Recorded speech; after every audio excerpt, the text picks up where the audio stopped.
As of currently, I have it pulled up on Streamer Manager. I'm not hearing anything for the music.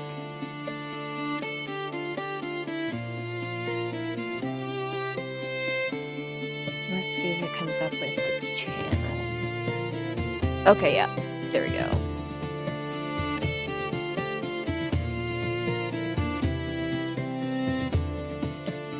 See, I appreciate you setting it up for us, though.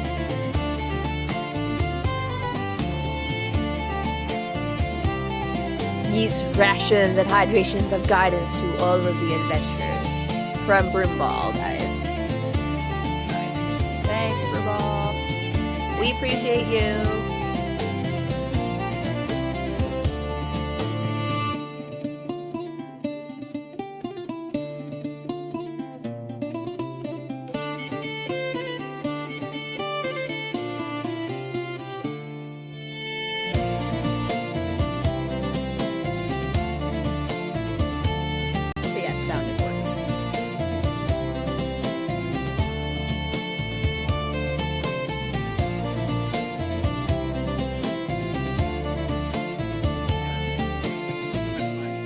Are you all fully ready? Do you have your character sheets up?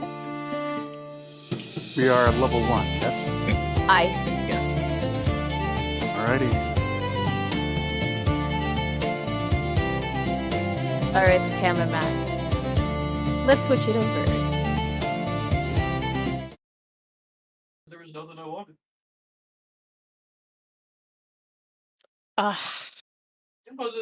It is so perfect. So, I would like to thank Trix for personally doing the backdrop for me and my chair and, you know, the table and everything. So I really, really appreciate you so much.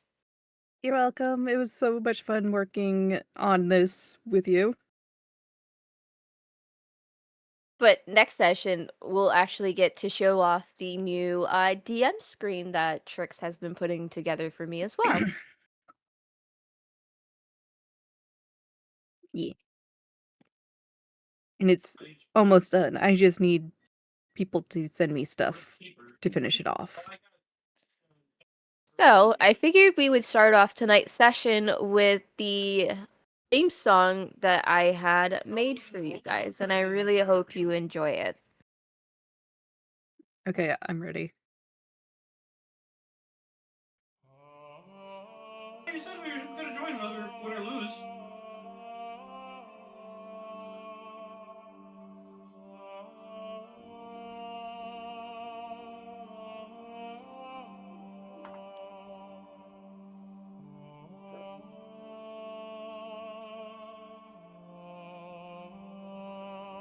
Is the volume okay?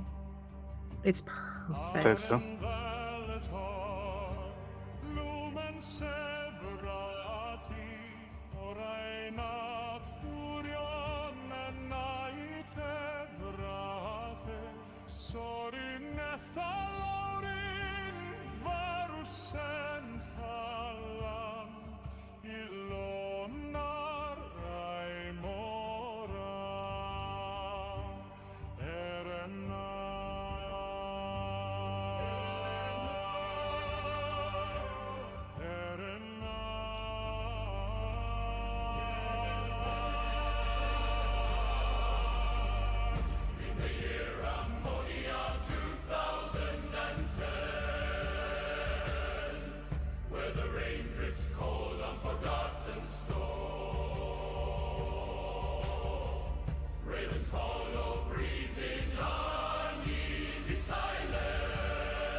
and the dusk undone. A spark survives where the dark has won. Alright. Getting all heated this morning.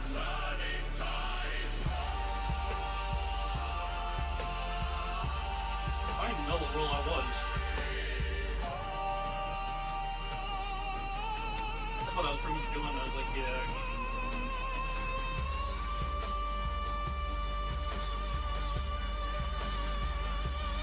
Near the heart, great thunder through the valley. See the watchers rise from the midnight fields.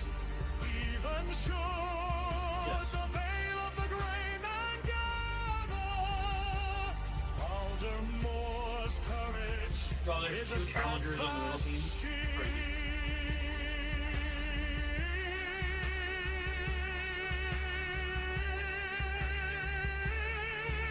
I like being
But that is your guys' theme song. You're welcome. That was beautiful. I'm telling you, quite a lot. I'm glad I waited. I wrote something in the VC chat because that was amazing. I almost cried, by the way. Aww. So, guys, let's get into the nitty-gritty of everything. First and foremost, welcome to Aldermoor. Aldermoor is a temperature island, continent roughly 600 miles north to south and 400 miles east to west. Rolling green hills dominate the landscape with dramatic coastlines and ancient woodlands, and more lands in the higher elevations. The climate is mild but wet, with frequent mist and rain throughout the years. So, I did a little map for you guys, so give me one moment.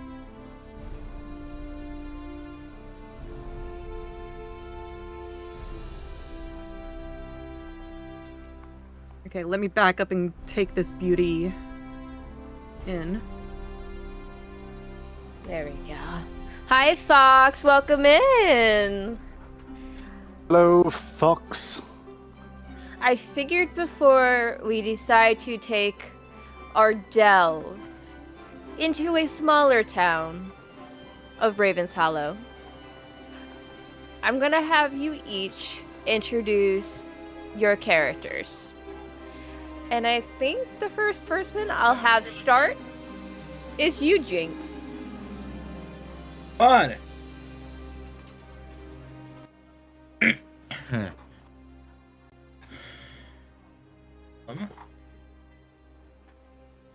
Hello, all peoples. You know me, may not. Vader definitely fucking actually. Izzy or Jinx. Today I will be playing Chiro.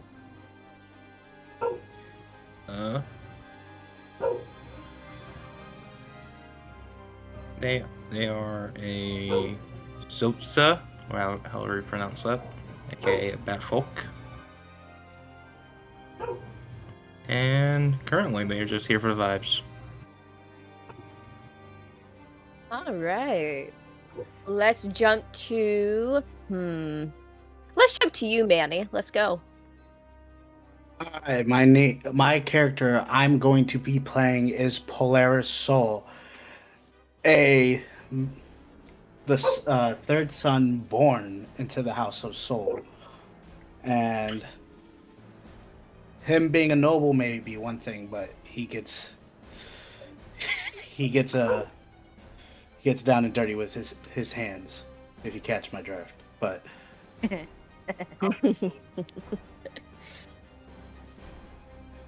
Next person, I would like for them to introduce themselves. You've all heard him during my VTM sessions. Bestie, would you like to introduce yourself?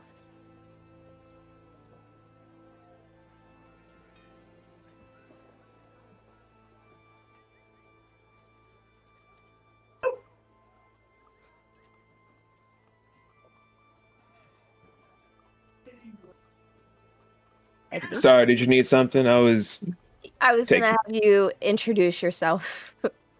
Then I will put down the grading paper for now. Hi, everyone. Most people call me Shadow. I am here because my bestie over here was super nervous, just like Shadow. I am very, very nerve-wracked. Could you help me by holding my hand? And I said, I'm not gonna hold shit. I'm just gonna sit here. So here we are. Rude. All right. Next is you, Zen. Me? Yes, you. Oh, I suppose if I must. God damn it. Good evening, fellow adventurers. My name is Zen. You guys may have heard some of my voiceover stuff in previous sessions doing Vampire the Masquerade. I am playing the Elementum Pyrite known as William Viron. He is a Justicar of Liberation. Liberation of what exactly? That would be telling. You'll all find out. Next person to introduce themselves and their character, Trix. Oh, hi everybody. I'm Candy Trickster, and I am playing a Zota thief named Aster.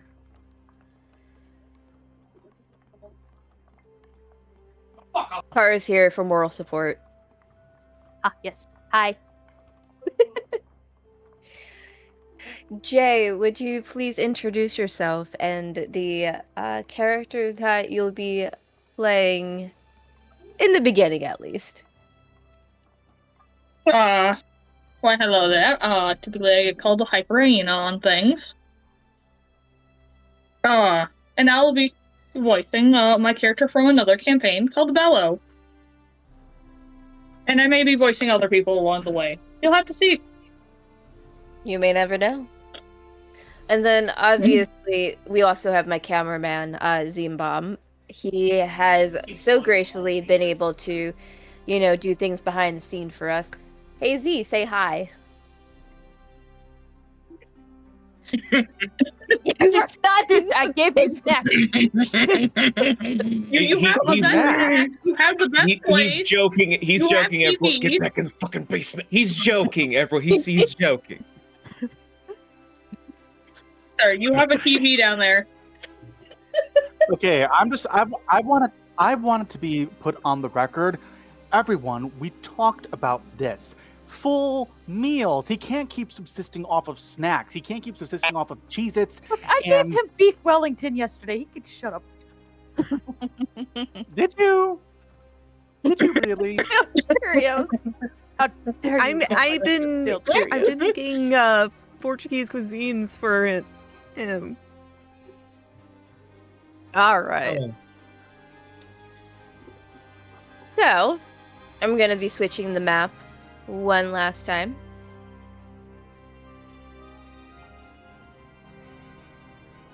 At least for now, anyway. Again, I gotta take this all in. Fabulous. So, on the map, you guys will be seeing the map of Raven's Hollow. This is where our story is going to begin.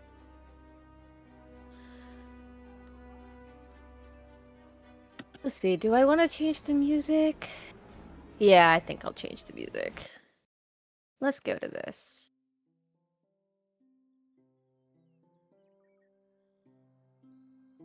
Alright, so let's tell the story, shall we? The cosmic vessel shudders violently as it breaks through Aldermoor's atmosphere. Outside the viewing ports, the world below appears mute, a landscape painted entirely in shades of slate and ash beneath an oppressive blanket of gray clouds.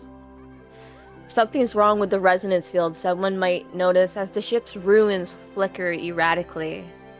Their usually steady cosmic glow stutters like a dying heartbeat. The descent is rougher than any previous landing, and the vessel groans as etheric engines sputtering as if it's fighting against some unseen resistance. And when the craft finally touches down, a rocky clearing just outside of Raven's Hollow. The impact sounds a jarring shockwave through the hall. And then silence. The ruins go dark, and the subtle thrum that has been your caustic companion through the cosmic void simply stops. It feels like a severed limb, the sudden absence of connection to the power that carries you between worlds. Oh. Bello. Vile. How do you guys react?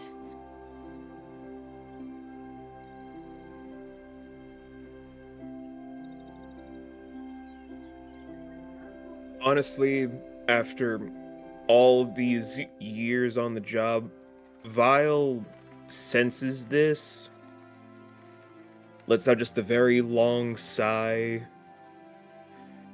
just opens up his small leather-bound book that's just overflowing with different pages of different things he's been keeping up with over the years. Just jots it down.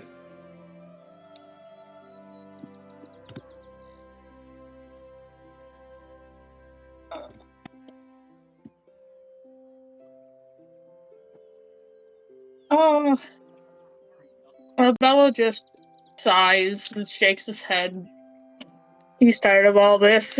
He doesn't want more trouble. You know, that's fair enough. As you guys are disembarking off the vessel, it didn't look like there was really too much damage done, but it might take a little bit for the parts to be repaired.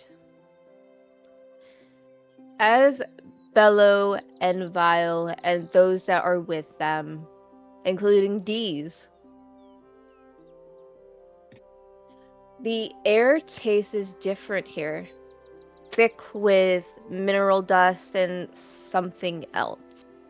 Something that makes the back of your throat tighten. The autumn landscape stretches before you in mute tones. Brown fields stubbled with harvest grain, gray stone walls dividing properties, and in the distance, the dark smudge of pine forest climbing into the foothills that disappear to low-hanging clouds. Smoke rises from the chimneys in the town ahead of Raven's Hollow. If your navigation was accurate, even from here, you can hear the faint sounds of celebration, Music, laughter, the calls of vendors. The scent of cooking food drifts in the wind. Mm. You guys head towards the direction of town.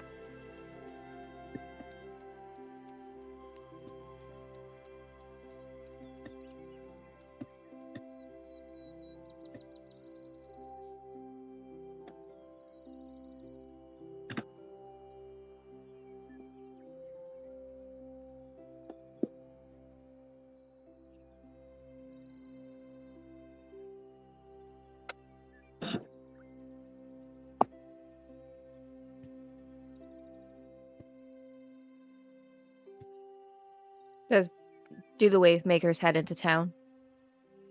Sorry, I was again Yeah. jotting down stuff.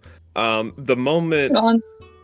he disembarks and just automatically is looking to their cloaked mist carver and remembering the last time trying to commune with either Bella or Dee's not working out so well around 15-ish years ago, just twist his fingers slightly to release a lesser arcane circle for himself and his mist carver to already vanish off into the town to investigate.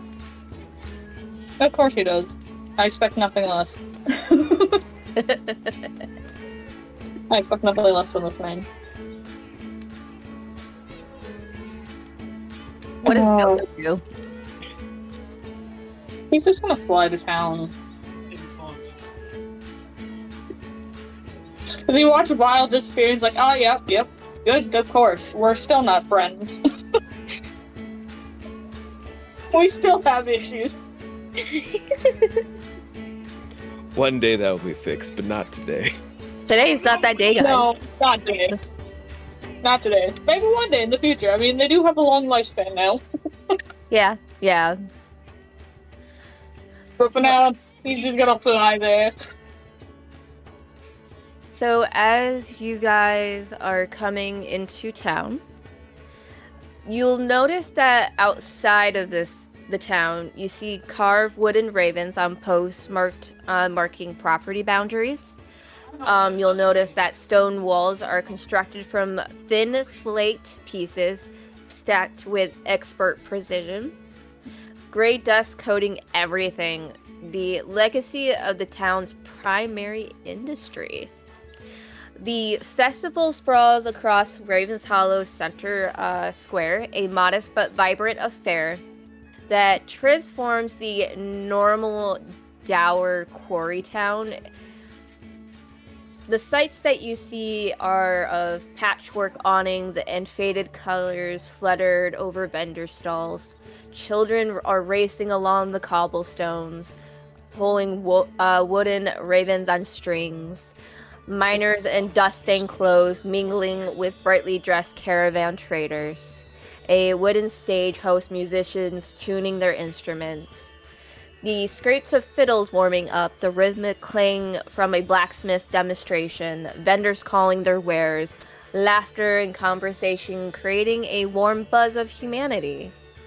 You also smell spiced root stew bubbling in iron pots, roasted chestnuts and hazelnuts, hot mulled cider with cinnamon, and slate smoked mutton and pork from a massive grill. And as our Wavemakers are entering into where the festival is taking place, all of a sudden conversations start to gradually die like ripples spreading across the pond. People have noticed your arrival. Oh. And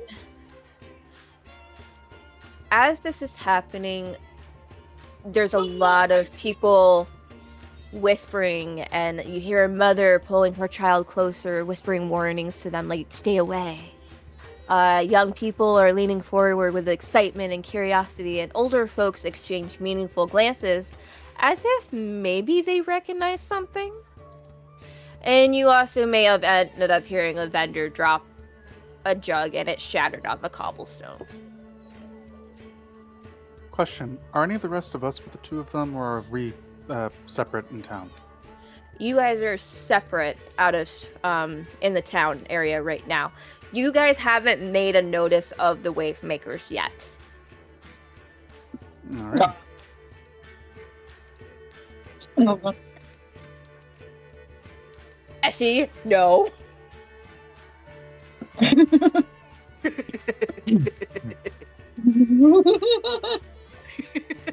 I guess if the townspeople are gonna be like this, Vile is so used to having people stare at him, judge him, and think lesser of him, so My sprinkler, Tony. the most he's gonna do is just twist the ring on his pinky to go from titanium silver to a bright red that has the pottery reformat itself to then become whole, and then just flash his teeth, stab the people back up in fear so he and his Miss Carver could parade through and not be bothered. What does Bello do? What? One question why Vile just can't be normal. Like- Normal. Sure, you didn't have to do that.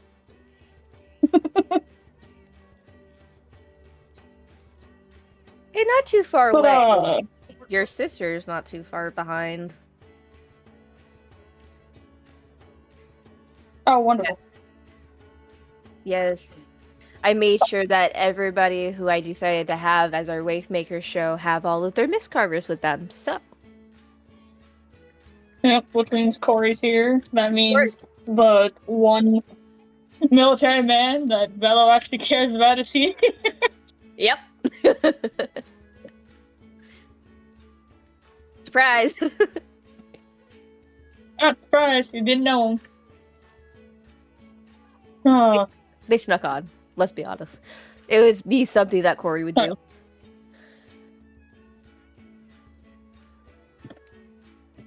So, what is Bello gonna do during this festival as everybody is talking in hushed voices? I think he would look around, since, he's never been there before. Mhm. Get, like, a good lay of the land.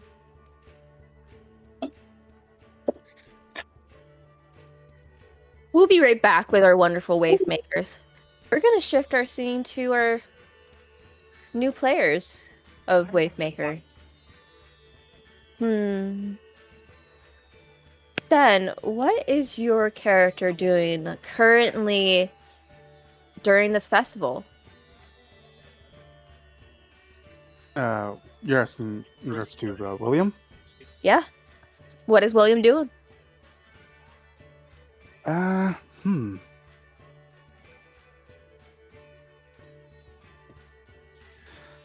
He would definitely be tending to one of the big if they would allow him, he would definitely be tending to one of the big grills or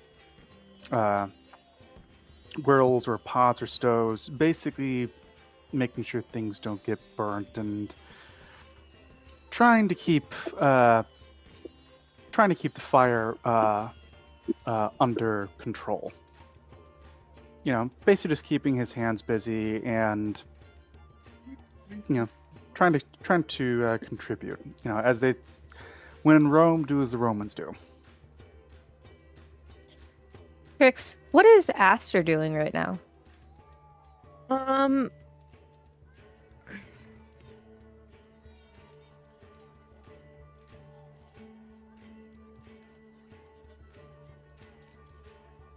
I'm trying to think, but why do I feel like they would be stealing an apple right now?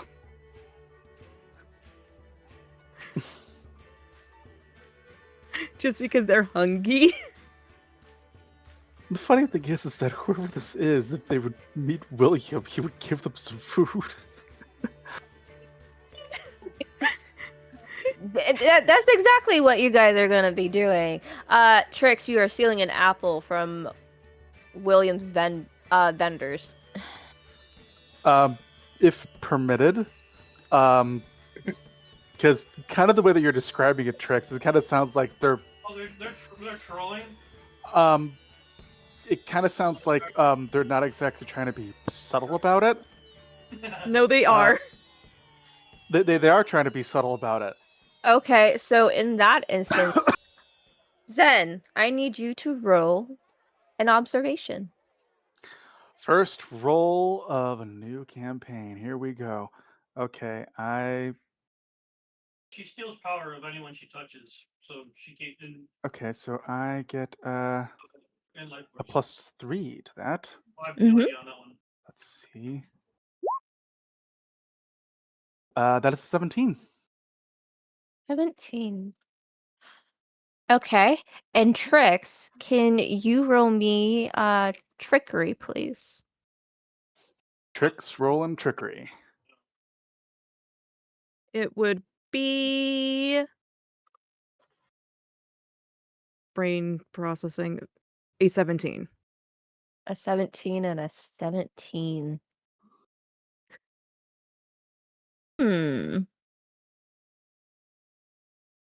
Interesting. It's a tie. It is a tie.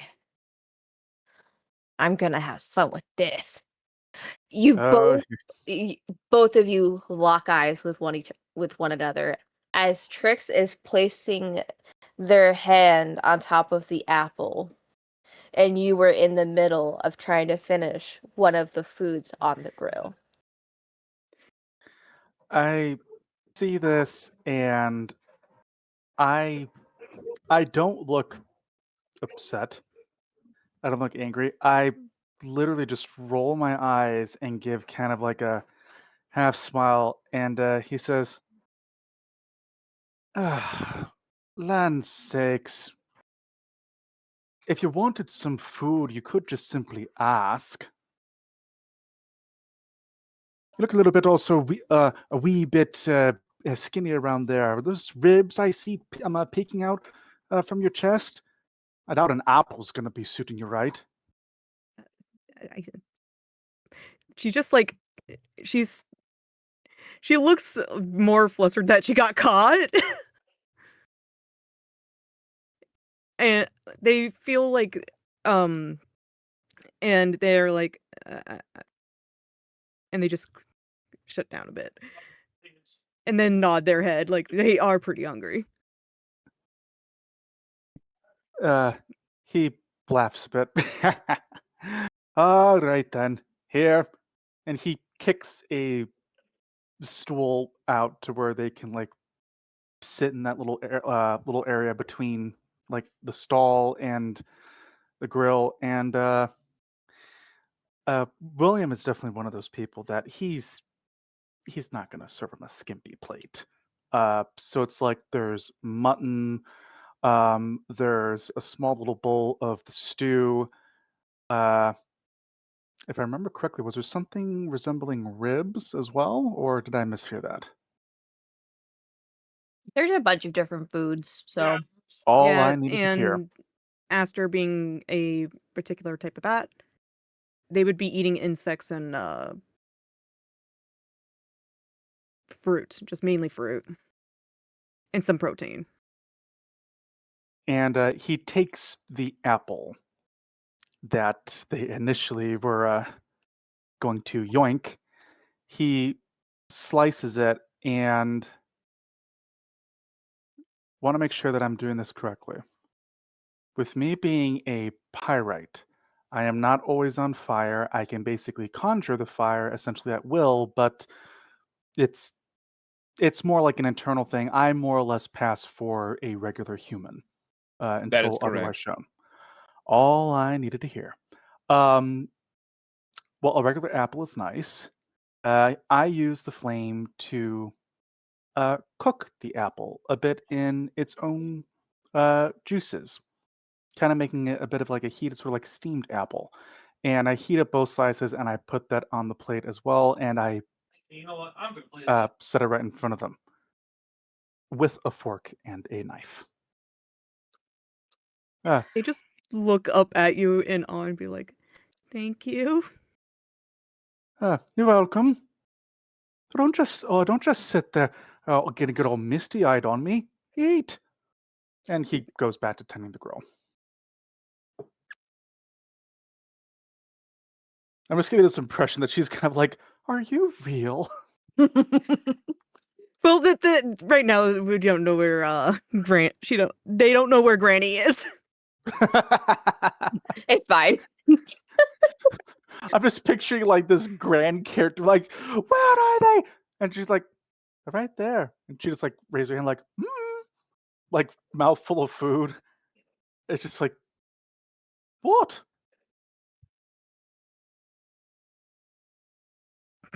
Yeah. Yeah. Yes, I can very much see it. So as Yeah. Aster is currently eating the food that William has prepared for them, let's shift our scenes to Azzy. What is your character doing at the current moment?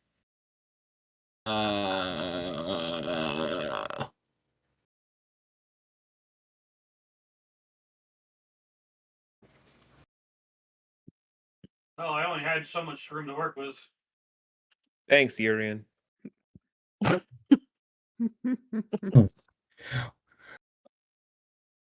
We're we're at a festival, correct? That's what I've heard. Mhm. You are indeed at a festival right now. Okay.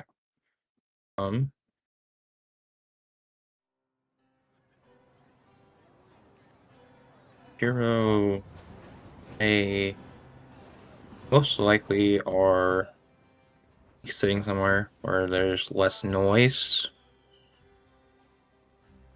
Okay. Are they just And watching or? yeah, they're just watching. And they are like sort of writing stuff down in their journal or so. Like little like notes from the festival, and they're also just like constantly clicking their pen over and over again. That nervous tick energy. Mm-hmm. And Manny, what is your character doing at this current moment during the festival? I would say they would have found like a tavern or somewhere where like somebody's selling like goods and stuff like that and has been visiting most of the vendors trying to offer his services up to them, but mainly stopped at like a person selling wine and stuff like that. And I assume he would immediately open up after tasting it. It's probably pretty good. So he'd probably open up and say, "I dare say, my good fellow, I dare say this wine is exquisite. Are you looking for business opportunities? Are you looking for transport? The safekeeping of your goods?" And I would hand them a card, and it would just say, "Polaris Soul." Well, Protection thank detail. you, sir. I wasn't really sure about any sort of sponsorships. I was actually going to set this on fire for the insurance money. And mind you, he is a pyrite, but he's like totally not engulfed in flames at all. He's wearing like a newsboy cap over his head. He's like well dressed and stuff like that.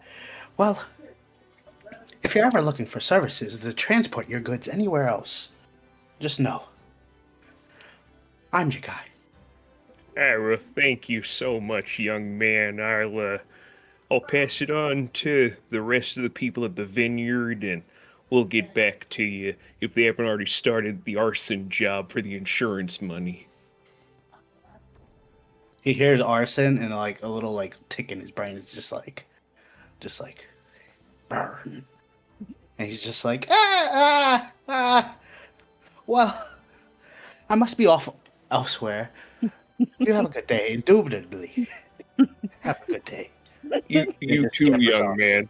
Thank you very much. By the way, he doesn't return the cup. He just walks off with the cup. This is definitely turned into one of the cases where it's like, well, that was awkward. As that happened, sheesh. Trying to do a business deal with a man that's ready to set his shit on fire.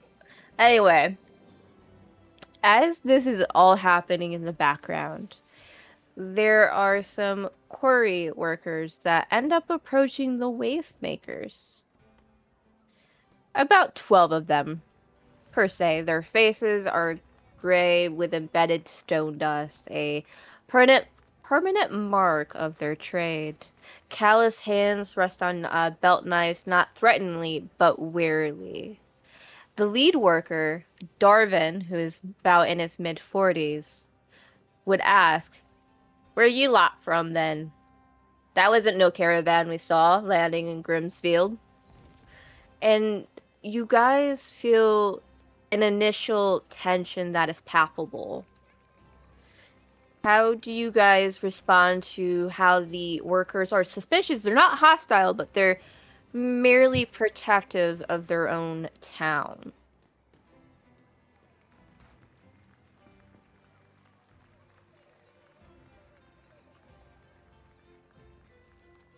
I'm just gonna state this as like before Bello and Corey and Quill, aka Radar, would approach, where Vile would just snap his fingers twice to link his mind with the workers, making the ring on his right hand for his ring finger turn from its regular silver now into rose gold, then just have a conversation of, if you see someone that tries to act as if they've aged terribly, just look over to my associate and then just hear the words from them as if they're talking. Do not say anything about me speaking to you. Understood? They would nod. What is this Jedi nonsense, Vile? Bro.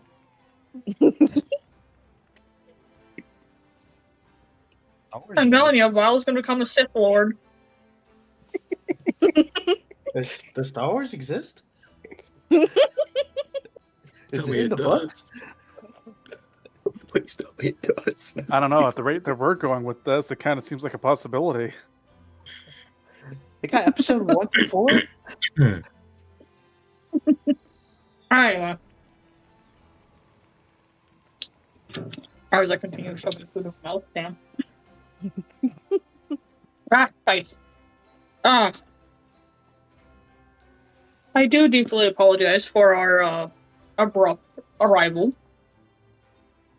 But we do not seek to cause any harm or disrupt your way of doing things around here.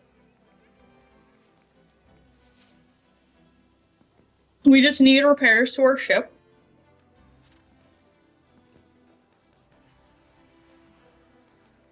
And among some of the miners from the quarry, a much younger person that you see, he's barely 20 years old.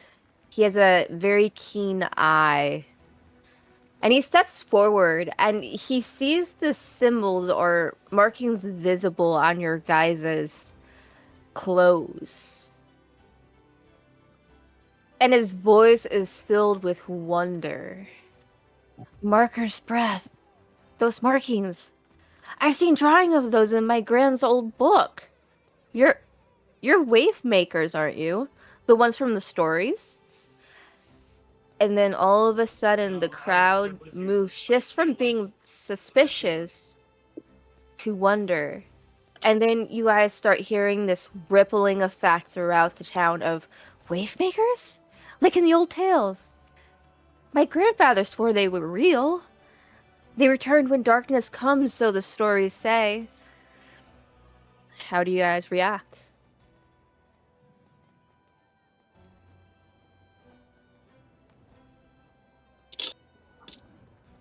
Before I say anything, I'm gonna let Jay cook. Like, yeah. Bellow's stunned for a moment, like, what do you mean old tales? We're not that old. Before, settling down and being like, okay, fine, whatever.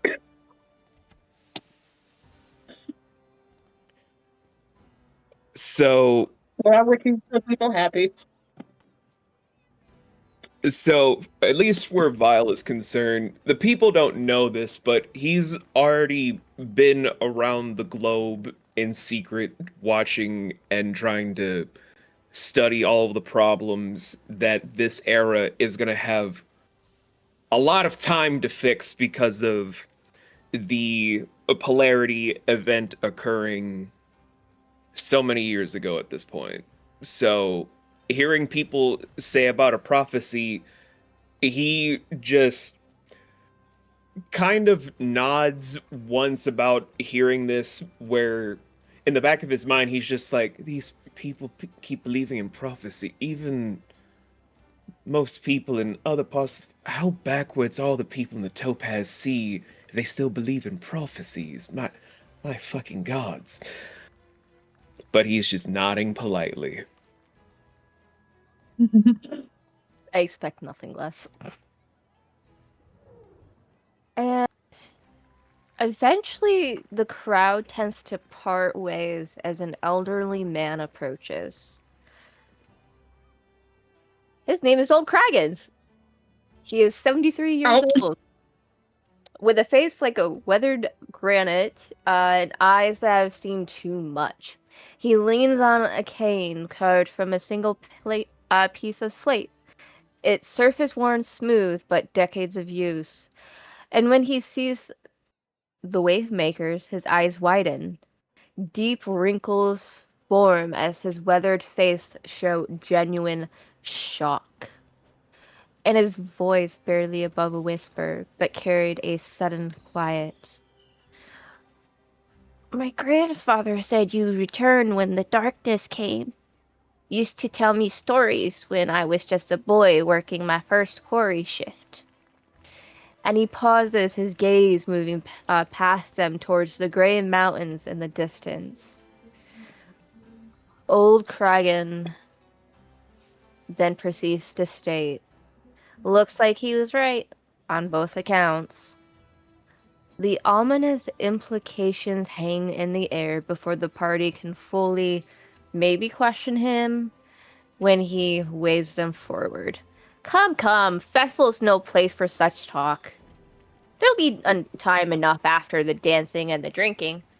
For now, welcome to Raven's Hollow. Small town, but we've got warm beds and full plates for travelers, especially ones from the old stories. So, my wonderful Wavemakers, you can proceed to do whatever you like in Raven's Hollow. The only thing Vile is gonna do is tap on the shoulders of his Mist Carver to run an errand for him as they just flicker, where the red of the pinky ring goes back to the regular steel, and Vile just kind of apparates a long brim fedora to put onto his head, kind of like the Alucard hat, but black with the red brim, and just decides to sit on a rock near the mine while going through his book to see what problems Aldermoor has before seeing, oh god, there's millions of them. Is at this moment he realized he made a grave mistake. This is true. What is Bello gonna do now that he has some free time? Now that he has freedom from detention, he is going to take his miscovers and just enjoy the festival for a bit. Excellent. Man of the people. The man of the people. He is a man of the people. He really is. Your Miss Carvers follow you throughout the town as, Corey's looking at all of the weapons and the food. She's very excited.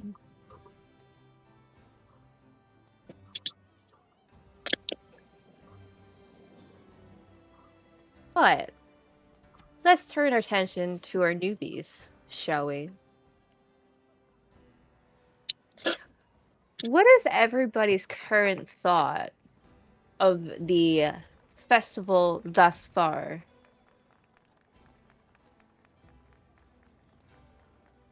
Polaris is looking around at the festival and seeing all the vendors, and it's just like thinking about his old home and where he was. He was like, he's thinking pretty much. Well, as they do say, the early bird does get the worm. So he's just venturing around, seeing different vendors and handing out cards constantly, just for business inquiries.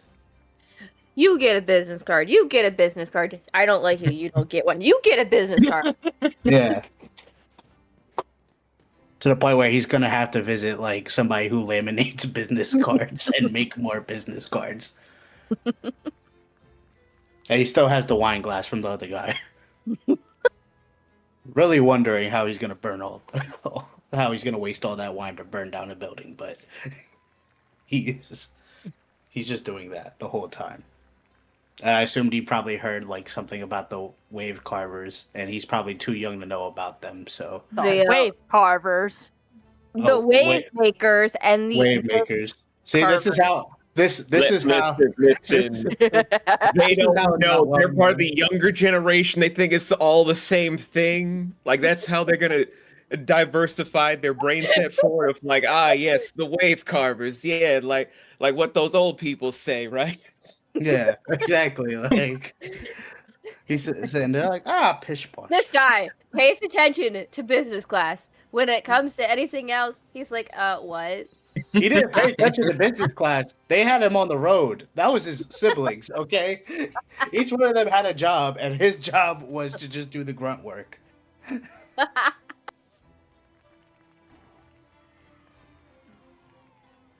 Or That's Chiro. Polaris. Oh. But that's Polaris. That's the end of me. So, question. Like, did we see the Wavemakers? Like, Yeah, you'd be able to have seen the wave makers. They're making their way through the town, minus Vile. There's a tide. Who was doing vile things. okay. Chiro, they remain seated, like, in their spot. Their journal still open, their pen still in their left hand. And honestly, they're just thinking of, oh, bitch, this place is too loud. I want to go home. Too bad. You are home.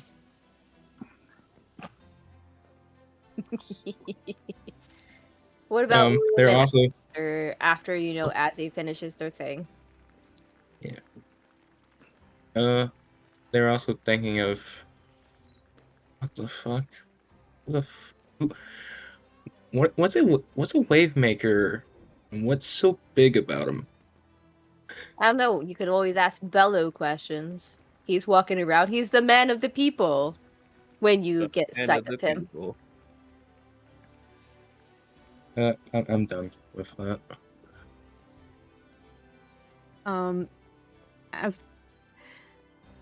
Aster's ears would be like going downward to kind of like trying to muffle the sound a bit, and just tilt head to the side with a piece of apple hanging from their mouth, and is like, what are these? Who are you people? Pretty much, like that's the face expression that they're making. Thank you, big brother. No problem.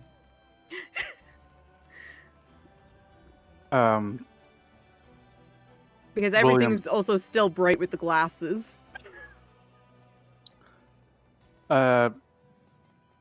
William doesn't pay them doesn't pay them much any mind. He's heard a decent enough about people speaking of prophecies and people with big names and big titles, and it's more. It's like the only ones that he really pays any sort of attention to are the ones there and then solving a problem that actually arises. If they're off busy on some other quest or off busy saving another part of the world, it's like, well, that's their thing over there.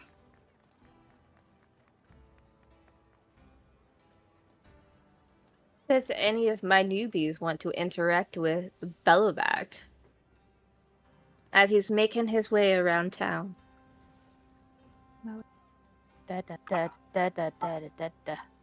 I will say Sorry. that as like I'm looking in my bag for business cards, I accidentally bump into them. Like straight up, just bump. Like, oh my good sir, I'm so right into him. yeah. Oh my good sir, I'm so sorry. Oh, how careless of me. How careless of me. If they fell, like I'm immediately offering a hand, but like just know I am. Corey's like right behind him, so like he doesn't fall back. That's Okay. Miss, He's good. is Miss He Carter. can handle being ran into. Not the first Yeah. time, not the last. Yeah. But And I sit there, I say, I am terribly sorry for that. Oh, you are those folks that came into town, the Wavemakers, right? we are. Oh, okay. Salutations. My name is Polaris Soul. I hand him a business card. God damn it. Oh wait, let's make this better. Oh, I let's hand him a- like reach into his jacket and hand Polaris one of his own business cards. Oh my god, is it the love shack emporium? I sit there immediately, and I'm like, another person in my craft. I immediately like bow and trade cards with them. It's American Psycho all over again with the fucking business cards. No. See, you get it. See, you get it. Can I inspect their card and see like how good their card is? Their card is like 30 times better than yours. I automatically assume it's like shining, and I'm like, oh god, oh great heavens! Oh, great heavens. I immediately like put it in my pocket, and I'm like, I will say this: there is a wine vendor down the street. I would buy all his wares because he might be committing a crime later today. I guess the common folk would say business is literally booming.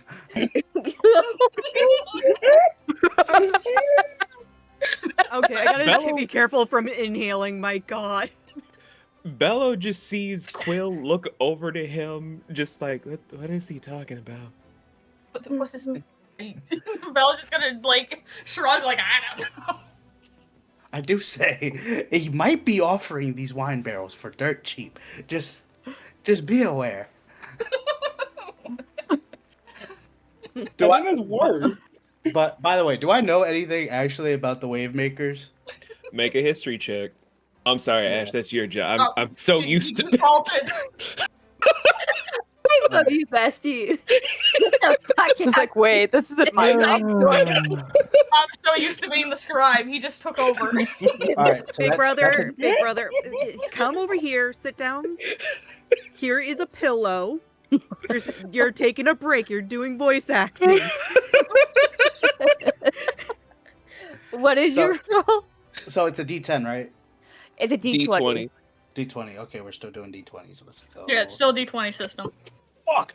No, I knocked everything off my desk. All right, second D20. All right, so that's a 9 plus 3, so an 11. 12. Yeah, 12. Oh, 12. My Bestie, bad. Bad would you like to let him know what he learned about the Wavemakers? Which ain't much. Okay, let me get to my favorite meme from Invincible of, that's the thing, son. You don't. The most you get is like, their name. I remember hearing something about that in history class. Something I know about in they the exist. 60s. They were doing a big thing. And then I saw that someone was like, I think one of them has a huge rack, and I kind of lost focus. Okay. I mean, So listen. I immediately like, okay, I take this interaction and I'm like, so you're that group of rowdy adventurers, rowdy archaic adventurers from back in the day, huh? Archaic. Just Quill is looking over to Corey, then looking to Bello, just looking so confused. He's like the Scott face Radar's from... lost.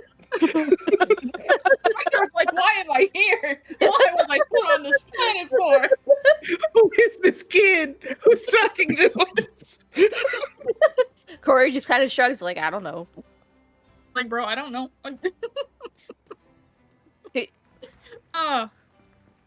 Do you want me to move him out of our way? Because I can do that. No, Corey. He's clearly just excited to see, famous people. He racks his brain in the back of his head, like I really don't know these guys this much. But I'll sit there and be like, well, my apologies for bumping into you.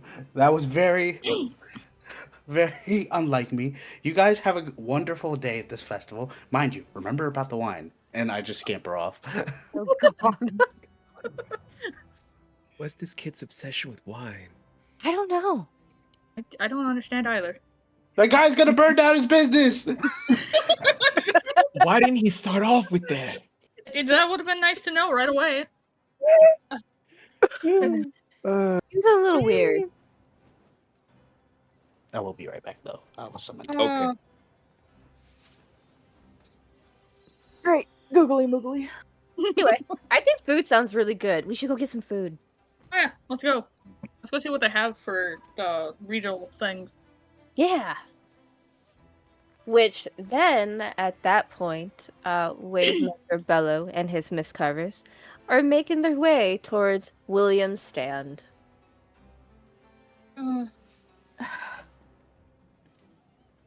Righty. So I see these three big shots show up, do I? Aye. Alright. I look up at them. I take my spatula and I kind of do like a little when it's just like, oi there, welcome to Raven's Hollow. Here during festival time. How can I help you? Oh, give me a second. My throat's dying from all the laughing. As one does, because this has been entertaining. Very. But, yeah, we're checking things out, experiencing new things. Kind of seems to me like the ones experiencing new things are the town with the three of you. It happens more often than you think. Yeah, I've noticed that. But, what would you recommend from your stand here? I do not answer. Instead, I give each of them a sampler plate. Basically, it's little bite-sized portions of a little bit of everything.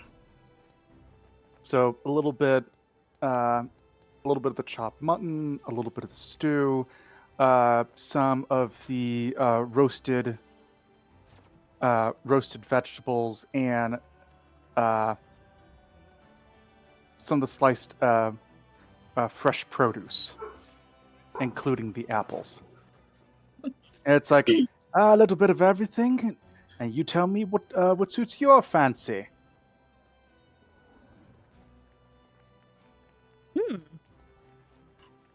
Bello, maybe you should bring him along to like one of your restaurants. First it's the guy with business cards, and now it's recruiting for a restaurant. It's just Quill now face palming, hearing that, because this is like the 17th time Corey's been like, "Hey, Bello, add more to your workload." And he's just like, He's giving Belle a look like, "Don't you dare!"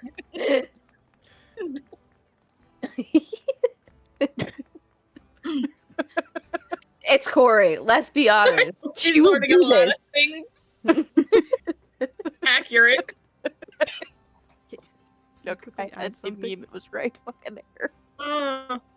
The meme was perfect.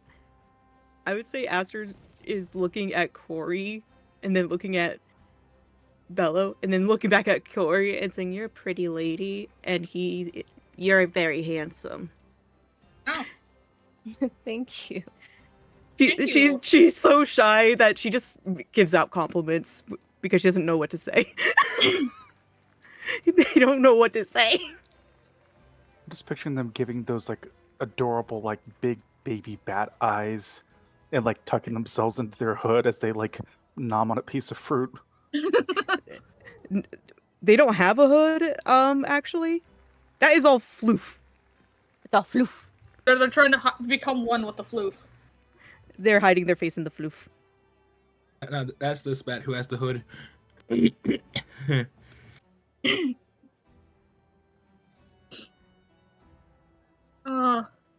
Ooh, brother, you should totally try the stew. It's really good.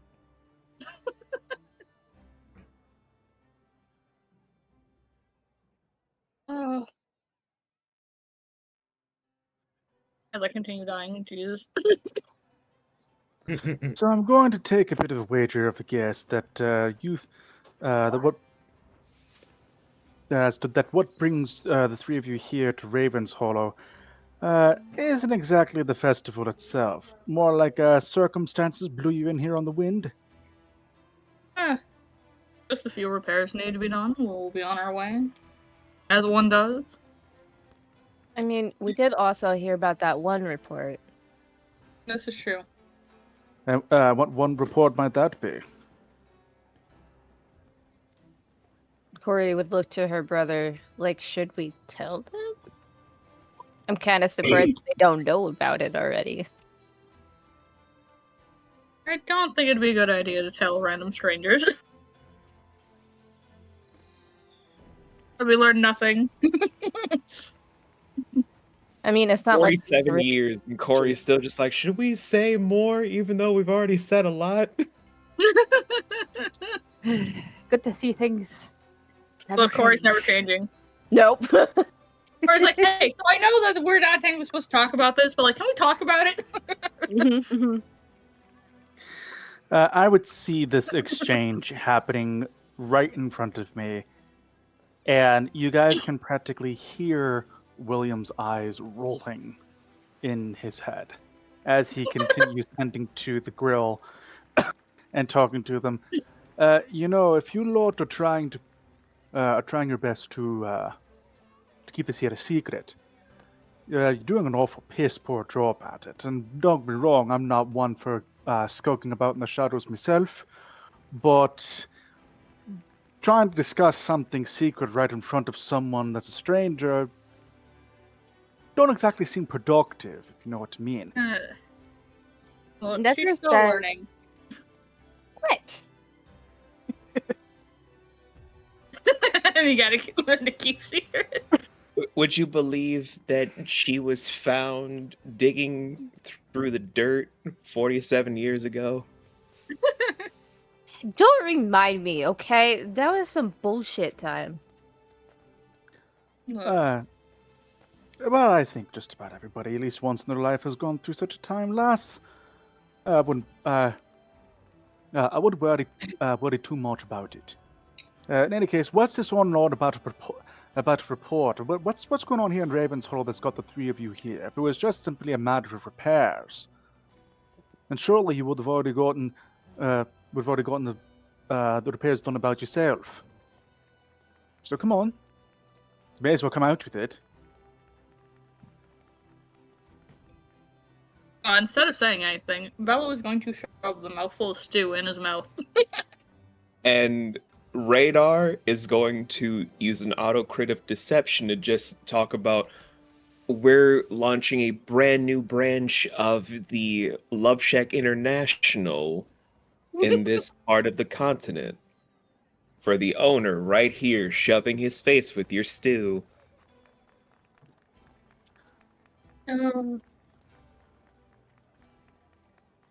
I heard the words auto crit, so I assume I'm going to like my characters can just instantly buy whatever. deception- Yeah, because that auto crit means that's a 30. You can't beat that.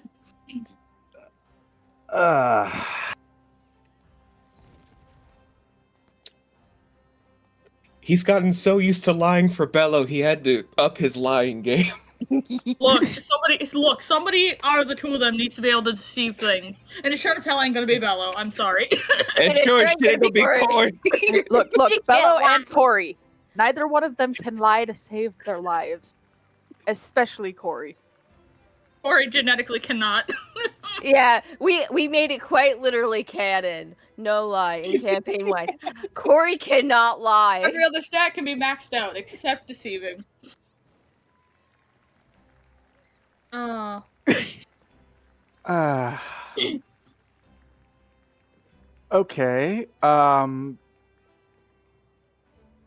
Okay, that completely threw me off on what I was going for. Or even attempting, really. You gotta be prepared for anything with this group. I'm not gonna go down that train of thought. That wouldn't go well.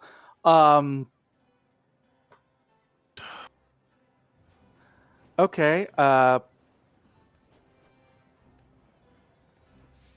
He just sort of nods along to what he's saying, kind of going,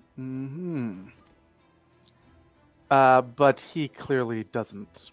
He doesn't press the conversation any further.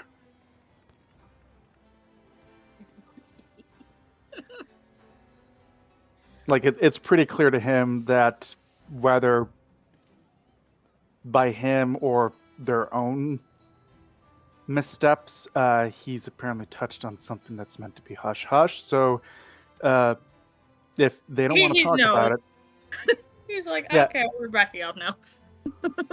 yeah, it's like if they don't want to talk about it and discuss it, then he's not gonna simply press any further. But he's not gonna, yeah. He's gonna keep it in the back of his mind. He's what? He's gonna keep it in the back of his mind, like, you were being really suspicious. Oh, it's not just a matter of them being really suspicious. It's a matter of the fact that it's like he asked the three of them about this report of like something, whatever it is. It sounds like at best it's in like a neutrally gray area, or at worst like something bad is potentially happening. But then they immediately, and so it's like, and then one of them, like he's taken the conversation and just completely skewed it off. So it's pretty clear to him that it's like, all right then. It's they clearly don't want to be talking about this. So pretty safe to say that topic is done and dusted. Aye.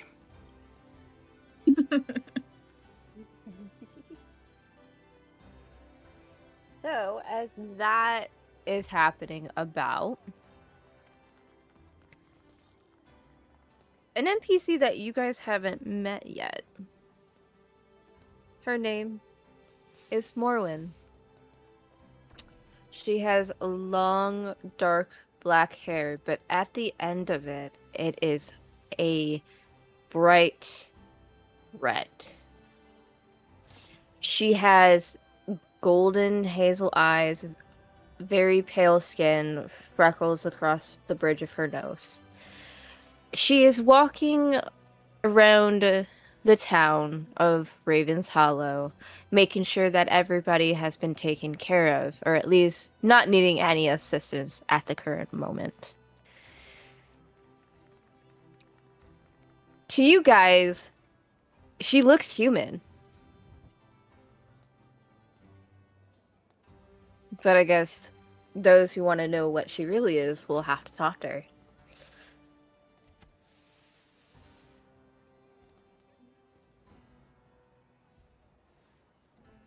But she's gonna walk around the town. She sees the Wavemakers in the area with their mist carvers. She makes note of this.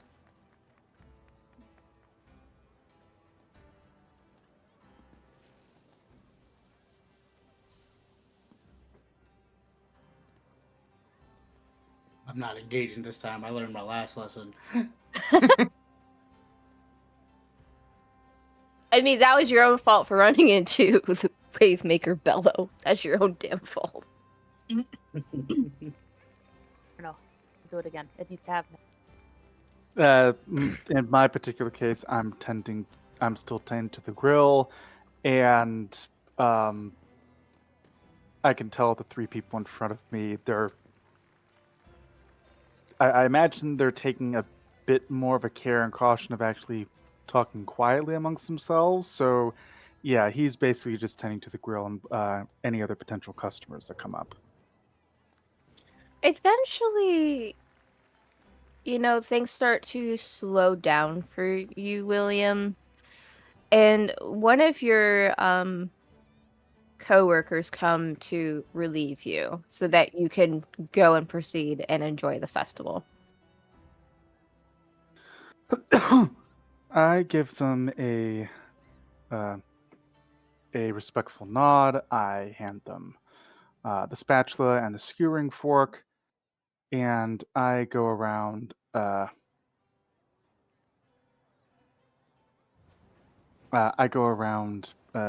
the little stationing area behind, and I grab my pack, grab my long coat, grab my sword, put it at the hip, and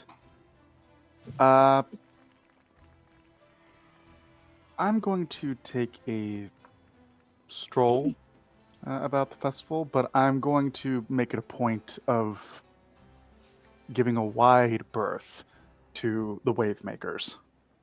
Earth? Berth, it's another term for space. Okay. I thought you were giving birth for a second. Jesus Christ. Oh, God, no. The English language. It's a blessing and a curse all at once. So as the festival is going on, there's a few events that are happening throughout. There are currently some raven racing done by the children. They're on wooden raven horse poles, and they're trying to, see who could be the best one to win. It's kind of like a fun moment for them. There are some slate throwing competitions. Is to skip slate chips across water barrels, see who could get the farthest. There's also an arm wrestling contest happening along the local miners, showing off who is the strongest. Can I get into the arm wrestling contest? Sure. No. So, in order you to enter in the arm wrestling contest that is happening, you, let me pull up your character sheet, my good sir. There you are. It's gonna at least cost you 3 silver bills to enter. How much money do I have? You currently have 400 silver bills. All right, I'm gonna give them 3 silver bills. All right. Matter of fact, Hold on, I'm not even gonna give him 3 silver bills. I'm gonna be the noble that I am and give him 1 gold bill. Okay. Because how much is a gold bill, by the way? Like, if we're talking price wise. Well, Conversion rate, that's about 1,000. It's about that. All right, fuck it, yeah. I give him a gold bill. Conversion rate to bronze, that's about 1,000. Also, hi everyone. Hey, Flub. Hello. welcome in, Fluff. Ash. Fluff, would you like to introduce your character now that you are here? Sure. I can also find a fun segue for this too. Before that, Ash, Trix wanted your attention for something. What's up? Please check our DMs. Hold on. Give me a second. Hold on.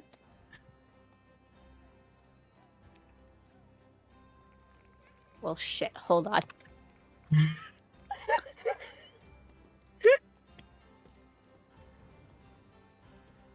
I was more worried about everything else. I forgot one thing.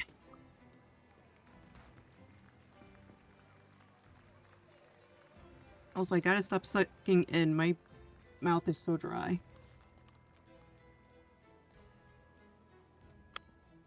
There you go. Thank you.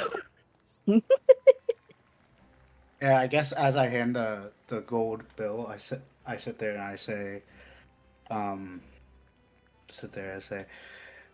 may I partake in this challenge of working men and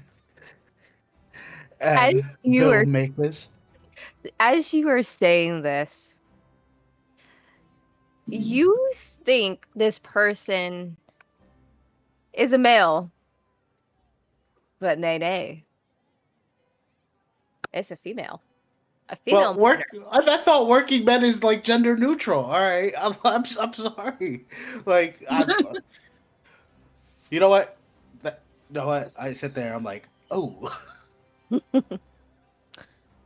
I immediately look up and I'm like, damn, that arson wine really hit.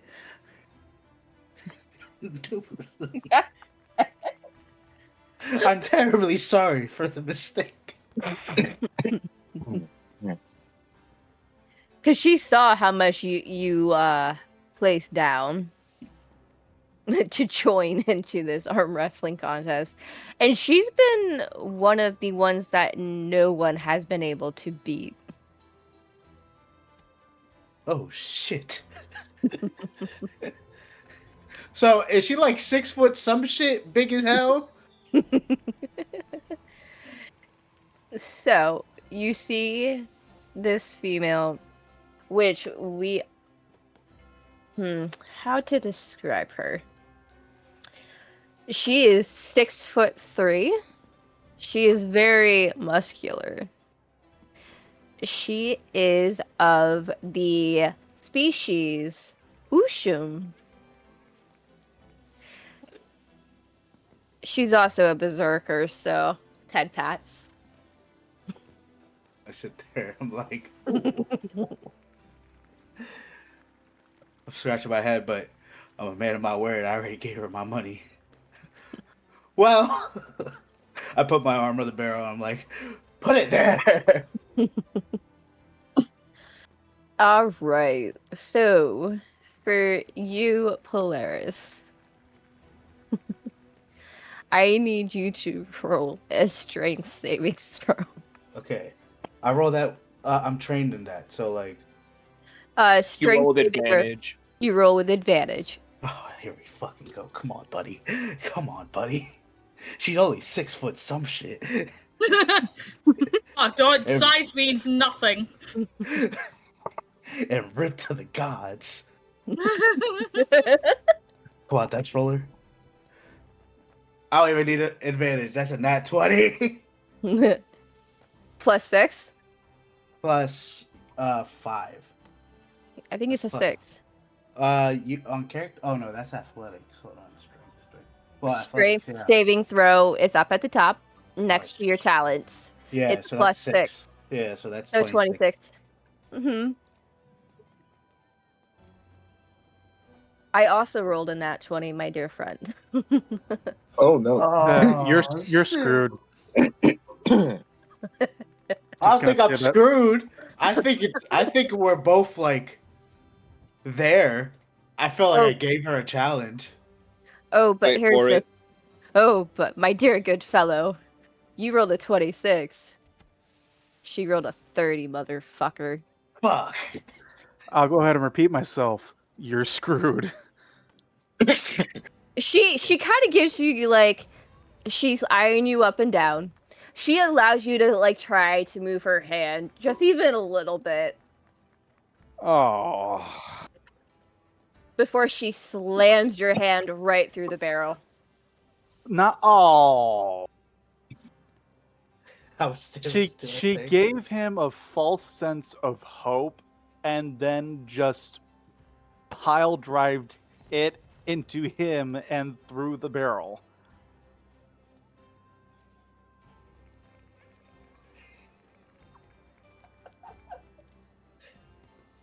sit here like ah. Your Does it- arm is dislocated for right now. His arm is dislocated. How's his hand? It's crushed. Oh. Well. Good thing Belle was around. And Yeah. I mumble on the floor. Good on ya.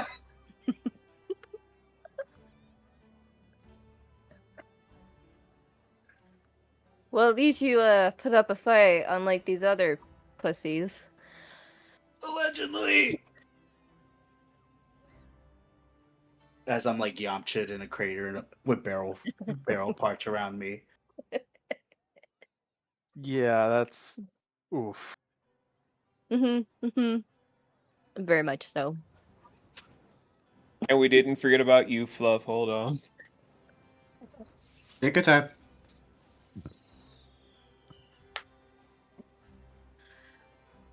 Fluff, what is Jane Doe doing at this current moment? Asters was currently eating some fruit where William was.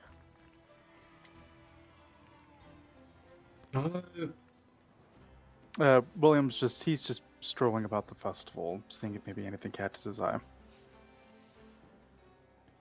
Jane herself, to describe herself, she is of the Rainier species. A draconic folk, which again I imagine has been described if another player is a Rainier. If not, she is fairly slim for her species. She's a bit on the older side. She looks kind of like what people would consider an old granny dragon in some ways, but still with a useful appearance. But she is just more or less just wandering about, bored out of her mind. Just enjoying the sights and everything, but she is just bored. She's seen a lot in her life, but it is nice just to enjoy the quiet moment. So it's not a boredom. Boredom is just she's bored, but she's enjoying the peace.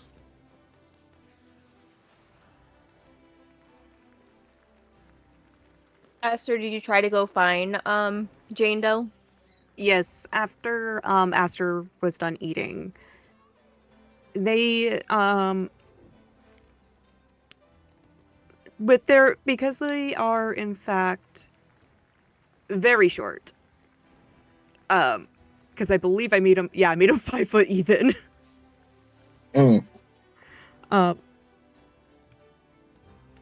They fly up a bit, just a little bit to see where their Nana is. Roll me an observation check, please.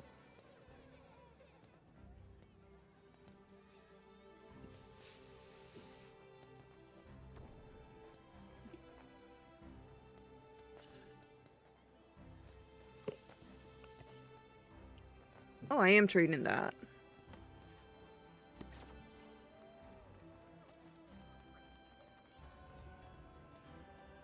16. 16? Mhm. It takes you a little bit to find her, but you do eventually spot her.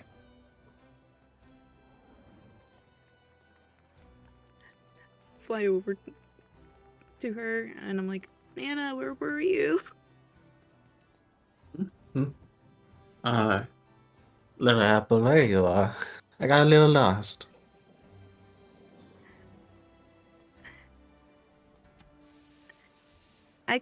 There was this nice man. He gave me an app. He actually gave me like this really good food.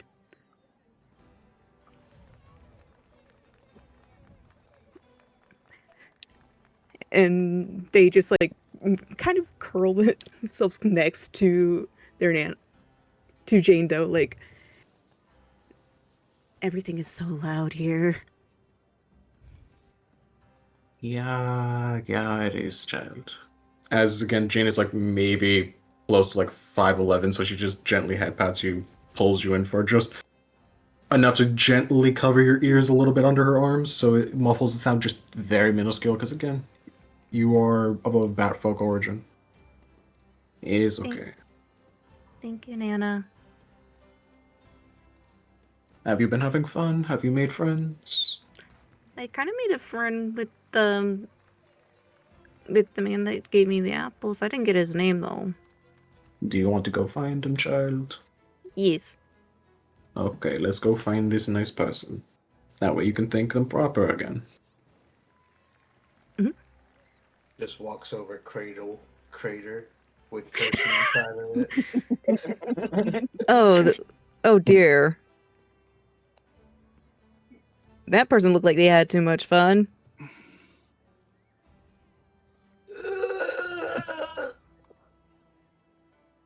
Smells like weakling. Let's move on. Oh! If I may, if I may, Chiro sort of wrote down the whole crater as, damn, talk about a falling sensation.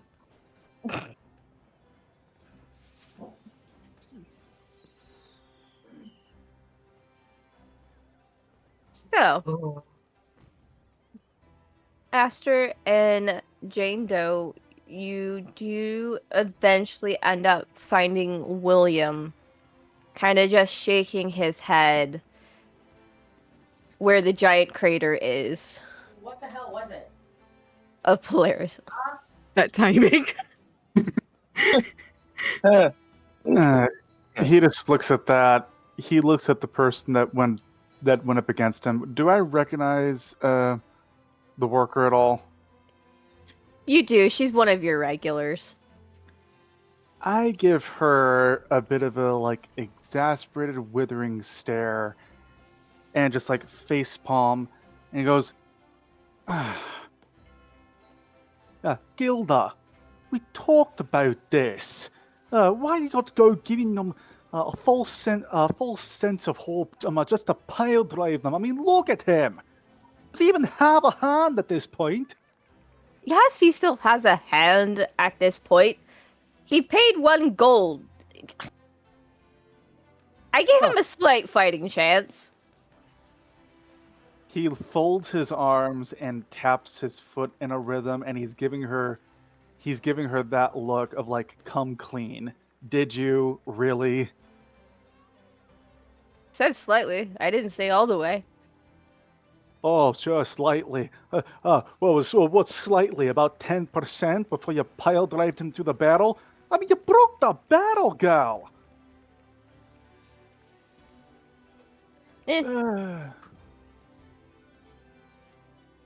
I go over to the guy. This poor fool. Because I figure I may as well use this now.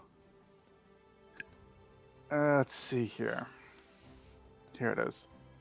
I'm going to use Nazar Hand, because I imagine this guy took some damage. Oh, yeah. We never even talked about the damage. Well, if you give me a moment. Shouldn't have asked. I didn't ask either. That's fair. I just took a dislocated arm and a crushed hand as for what it was. Yeah. You could have just taken the implied injury. Just give me a moment. Check your health, my dear fellow. Oh, shit. Yeah. How bad? Oh, full. Half health. No, like 10 health. I think I lost. Yeah, Yep. 10 health. Yeah, you lost 10 health. Yeah, I lost 10. I lost 10 health out of my max. I sat there. I was like, "Could I use my battle tactic at this?" I was like, "Nah, let me not even try." Trust me, it was at that moment you're like, I should have tried. Yeah, that was one because like if she would have been like, "Yeah, you could use it," I'd have been like, "Okay, I get a plus 1d10 to my strength modifier." But I had a feeling. I was like, "Nah, this isn't a fight. This is arm wrestling. I gotta take this L." Dope. And this is why, little Apple, you must always do your best. as Jane is now just in the crater poking at the supposed dead man. with the blunt end of her weapon that she uses as a cane. I'm on the floor. And I'm like, "Oh, you." Nana, Yes. I think he will die if you keep poking him. Another one to feed the pigs. All right. Let's not be having any of that now. I go Mister! over. When did you get here? When did I get here? I've been here. I got here before you all did. Well, whoever Ah. you all are, although I recognize this one. It's nice seeing she has a full belly. I lean down and I only have 5, and apparently this guy lost 10, so I'll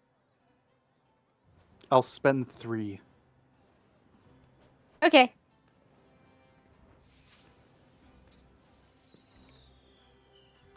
So you watch as this guy comes up and I'm going to focus on the hand because Glenda pile-drived him through a barrel, hand first. So I'm going to, you watch as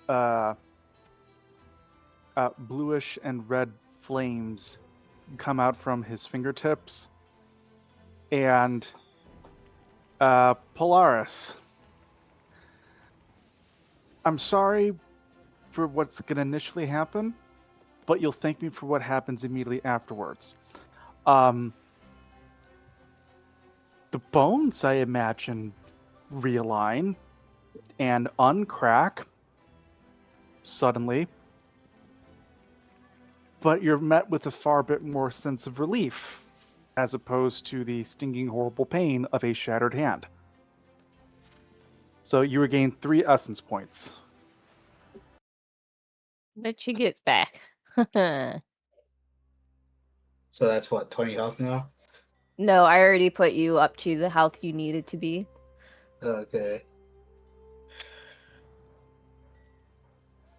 Yeah, don't break my fingers. Yeah, but a little bit late for that. Not sorry. Of course you aren't.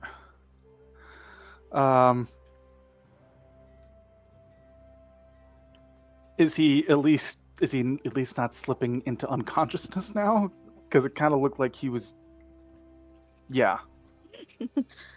Oh, he was fine. I was fine. It just hurt a lot. Yeah. I was awake. Okay. I will say that. She just pile drive the shit out of my arm and crushed every bone in my body practically. And he looks and goes, a bit of advice. Don't ever challenge Glenda to anything strength related. Trust me. And I look up at her and give her a bit of a glare. Her idea of going easy on someone is about maybe, instead of going full 10 out of 10, she gives at least 8 out of 10. So it's not much. It's not much at all. And Glenda, next time, try to actually find someone that can meet your caliber and not pile drive some poor soul. I'll think about it. I'll think about it. Can I move my arm at all, or is it just my hands fixed? Your hand is the only thing that's fixed right now. Could I try to relocate my shoulder? Is there to No. do that on your own? Fucking nuts. Come here, child. Let this granny help you. It's a technique.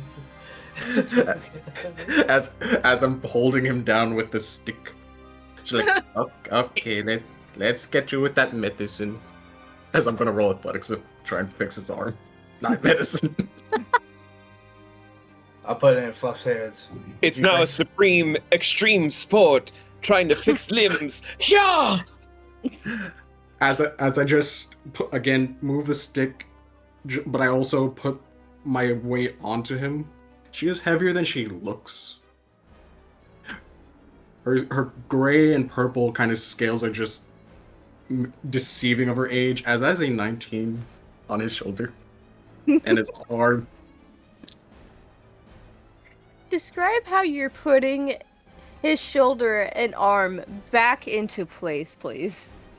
It is basically, again, how you expect most wrestling pin moves to be, but in reverse order, where it starts on the ground, it's like, okay, my hand's like, wait, I can get, and a grandma's sitting on me. Okay, when did this happen?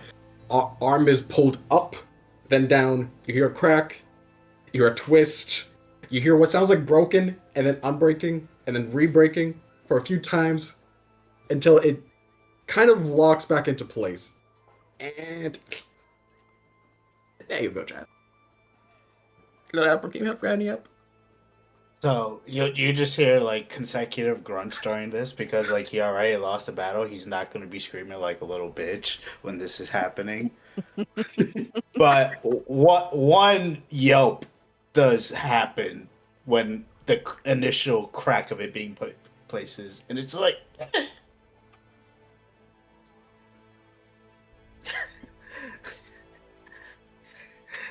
And I just sit there, I'm like, thank you, good townsfolk.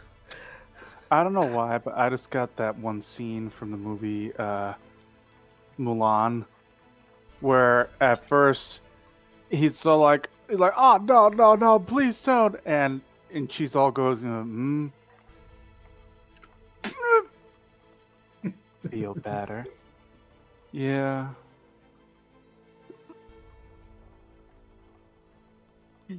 I give Glenda like a look, like I'm gonna be back sometime, and I'm gonna win.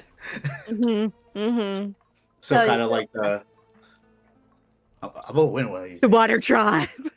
I'm just like, she looks at him like as she sees this, and she's going to stare down at him while he's still in the crater. You can certainly try. Exactly. That's how it's gonna look. Oh, Lord. And you, weak one. 1 gold bill for medical practices. They offer. He pays the grandma the 1 bill, the 1 gold bill. Hey, sucker. It's not even that. You asked for a price. He's not gonna fight you. You did the work. Like, why am I gonna fight you for that? That's your rate. That's your rate. She thinks she hoodwinked you. I'm sitting there looking at it. I'm like, it's only fair.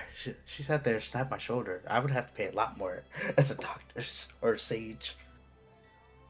And I would slide a bill to the guy who gave me a healing potion too, a gold bill. Oh, it wasn't a healing potion. It was a. Oh, it was healing services.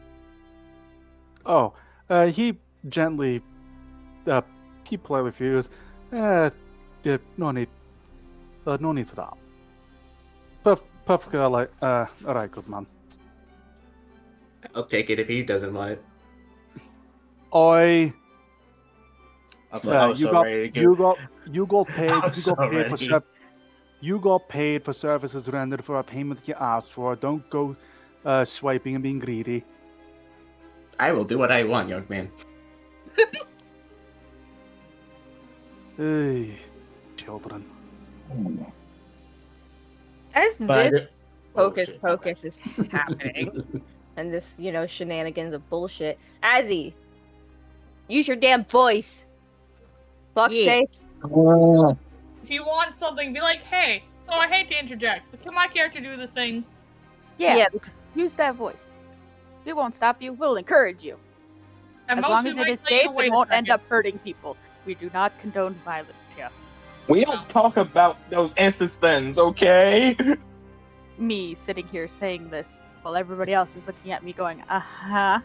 Yeah, see that big shiny button? You pushed it like 8 times. Look, Kara, both you and I have no room to talk at all. So yeah, basically, for a little bit, Hiro was just watching, very confused on what is going on, like, over at the crater. And, they, sort of stand up, readjusting their clothing, closing their journal, putting their pen inside the pages, like, adjusting their bag, and they just slowly approach the crater, like standing a bit back, just in case. So, what's going on over here? I don't know why I used that fucking voice for him.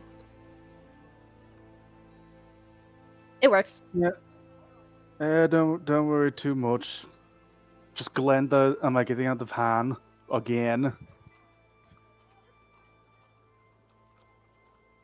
You want to go toe to toe, pretty boy? I know where my proclivities lie, and it's definitely not in that particular arena. But don't forget, who was the one who healed your leg when a certain someone got in over her head? Do I need to rehash that particular story? Yeah, whatever. That's what I thought.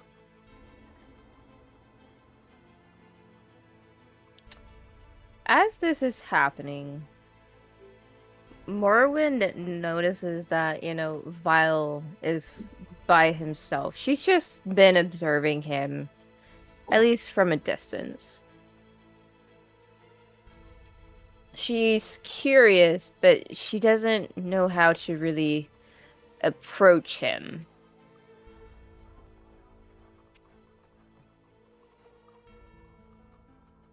It's from that moment as he's examining the book, trying to go over just the myriad of problems Aldermoor has.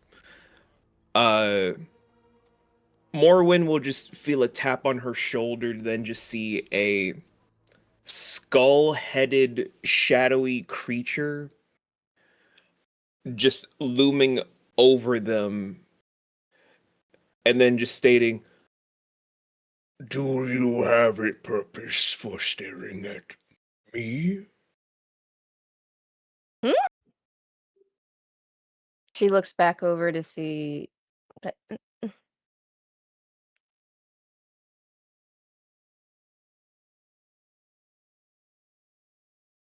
Is Vile still over at the same area that he was? He hasn't moved. He's still looking through the book. That's just one of the many tricks he's learned over the years. She kind of has like this confusion on her face, like, how the hell did he do that?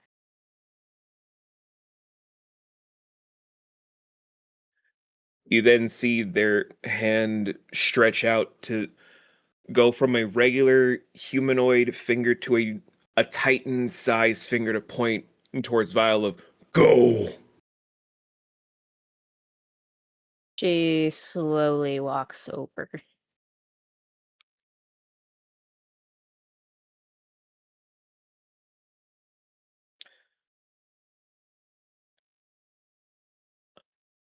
Upon finally getting close, all Vile then states is, "It took you long enough. I felt you staring at me for a while."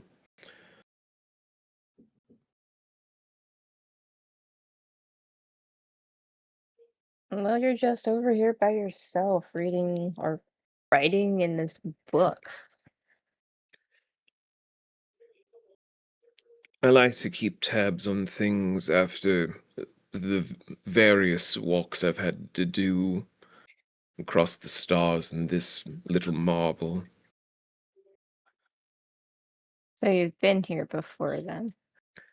Several times. Yet each time, there seems to be more strife. Mostly caused by the people themselves starting a war to the left and to the right, but I don't really get involved in what feels to be just more regular mortal affairs. Not as much as I used to.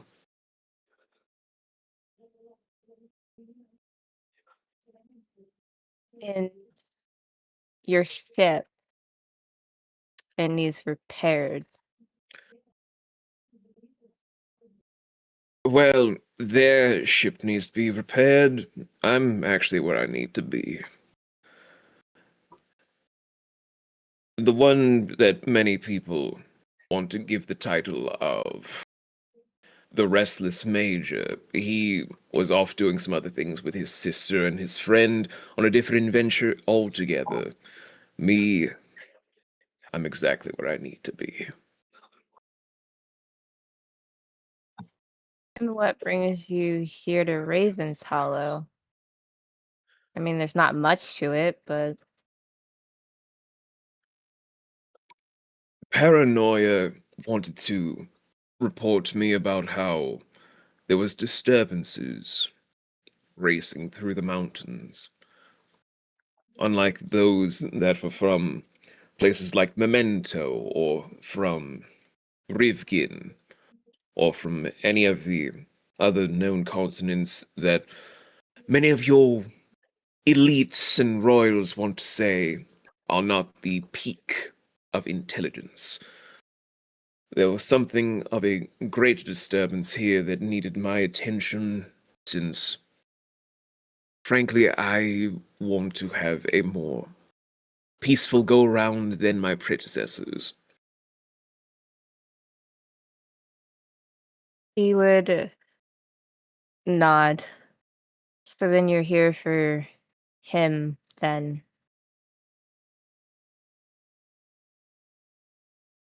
Would love to go after him, but unfortunately, as you then just see, he extends out his middle finger on his right hand to kind of slowly build small bits of darkened energy, just slowly getting to a tiny little sphere. And this is just him gonna be downcasting this to just be an affinity spell, right? But he launches an eldritch fissure that pierces the very sky and eliminating the essence of sound to head towards the mountains. And yet when the mountains are in range of the blast, it just has a whirlpool effect that makes the very energies come out as a rain of violet and black sparkles that shower all throughout the cityscape below, as well as the beaches, the farmlands, all throughout, as it just gives off a small creak of where Vile is now just deeply sighing of, I'll just play this. that is the most annoying thing about having so much power. You can't just eliminate things as much as you would like to. that cause more damage and more decay for the people you want to protect. Are you here to find people to do that for you? Last time I relied on people to do anything, I had to clean up a lot of different messes, including finding new avatars, because someone couldn't get their vengeance boner away from a certain god. I can't really rely on asking for too much help this time, just methods on how to seal the problem.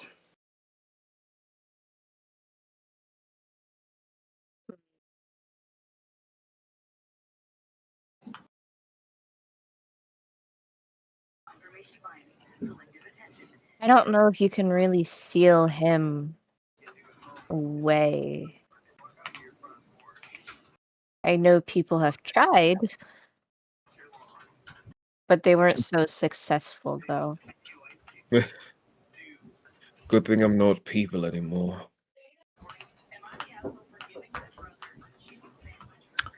Out of curiosity, did we see this sudden massive display of power?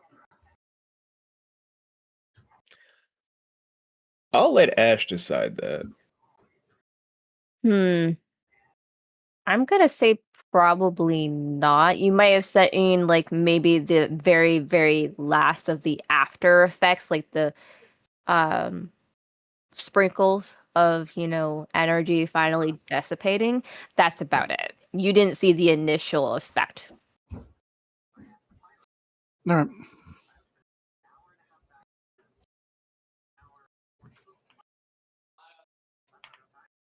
Though it would be nice for him to be sealed away. You find your methods, young one.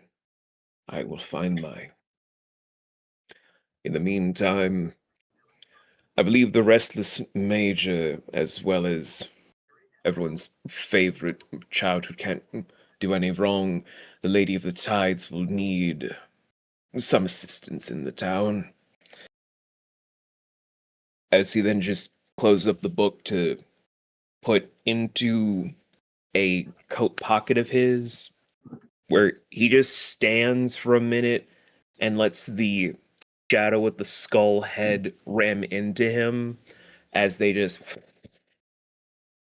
vanish completely, with what looked to be the outline of energy skulls decorating and then swirling into a circle that then vanishes.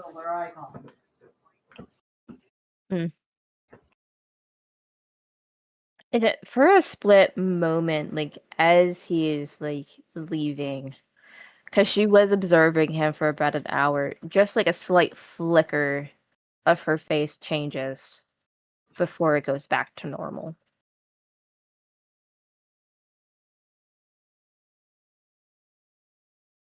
And she would head back towards the festival.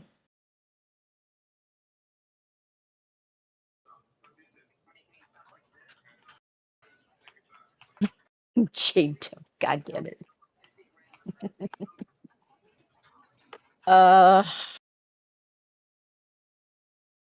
So, at this current moment,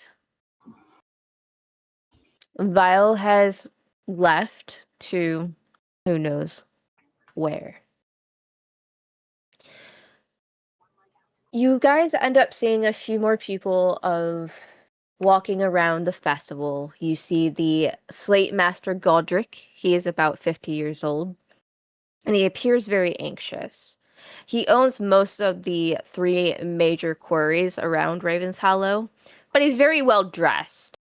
But he is sweating profusely during this cool weather.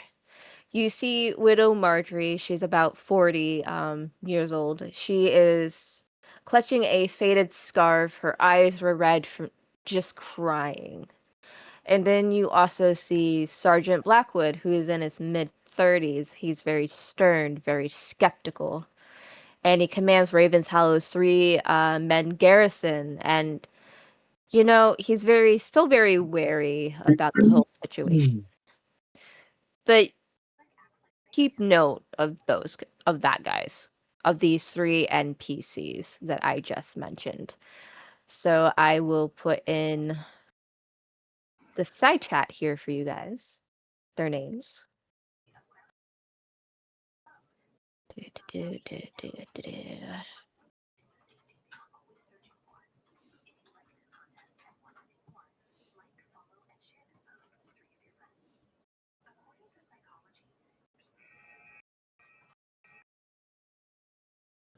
For those who want that for their notes.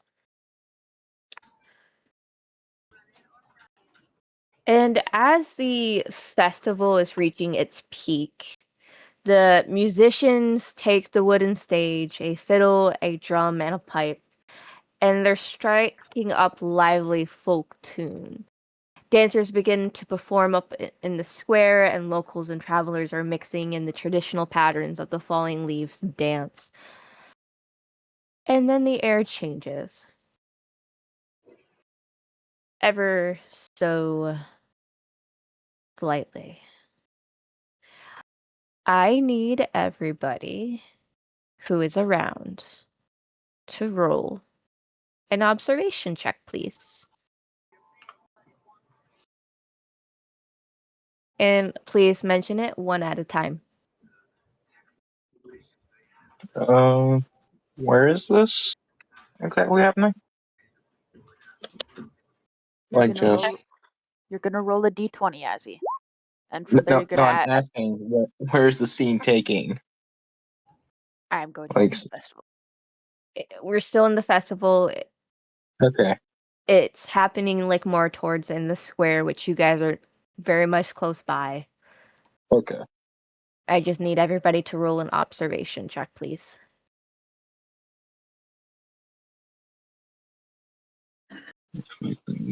Over.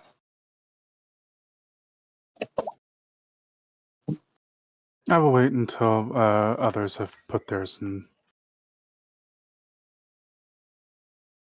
If you just put it in the side chat, that would help me out. Much appreciated.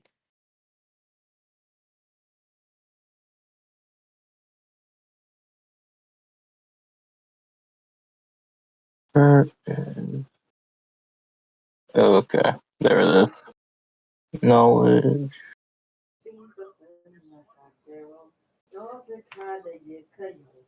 At least have a 3 on modifier.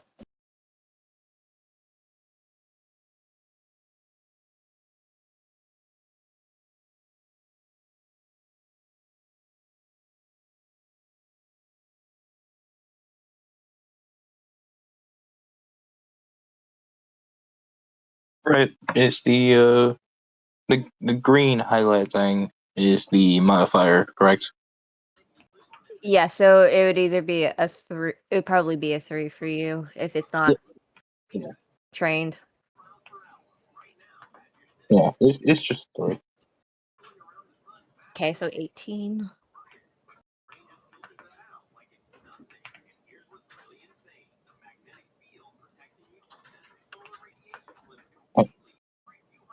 So that in total is a 19 for me.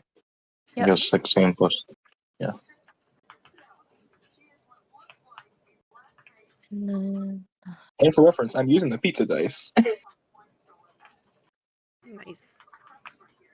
It's a great D20 because it rolls a little bit more. This one just plops on the mat. So I think As you guys are noticing the air change, you notice at first that the banners along the square's edge snap suddenly, blown by a wind that wasn't there a moment before. The temperature drops noticeably. A dry wind whips through the square, carrying grit and dust. The music starts to falter, and dancers stop mid-step, looking around uncertainly. From the north road, where it climbs towards the quarries and the mountains, something approaches. First, a brown haze on the horizon, and then a wall of dust rising like a wave. The wind starts to intensify, pulling at clothes and hair. A sound like grinding stone grows louder. This is wrong. Anyone familiar with natural weather patterns know dust storms don't form like this in autumn and don't move with this kind of purposeful speed. And then chaos starts to erupt. You see vendors frantically grabbing their most valuable goods. Parents are scooping up the children. Saw clothes tearing free, tumbling through the air like frightened birds. The wooden stage groans as the wind is slamming right into it. Pottery starts to shatter. Food spills. People shout and scramble. And amongst everything that is happening, Old Kraken's voice cuts through the chaos, surprisingly strong. The Stone's Rest! Everyone to the Stone's Rest now! And the crowd starts following towards a large 3-story stone building on the square's eastern side. The Stone Rest Inn. What is the party gonna do?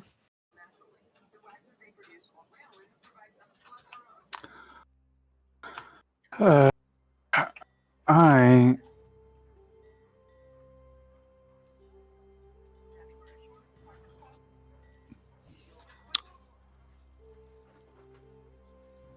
I'm going to make sure that the kid is okay.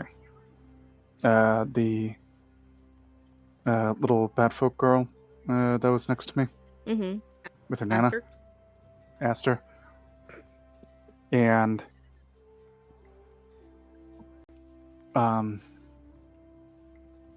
one hand on my blade, the other hand is like gently on her shoulder, kind of trying to get that reassuring warmth. And she's like, let's make our way there.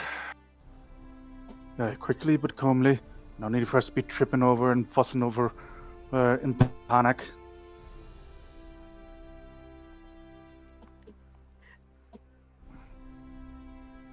Esther just nods and takes Jane Doe's hand and carefully helps leading her to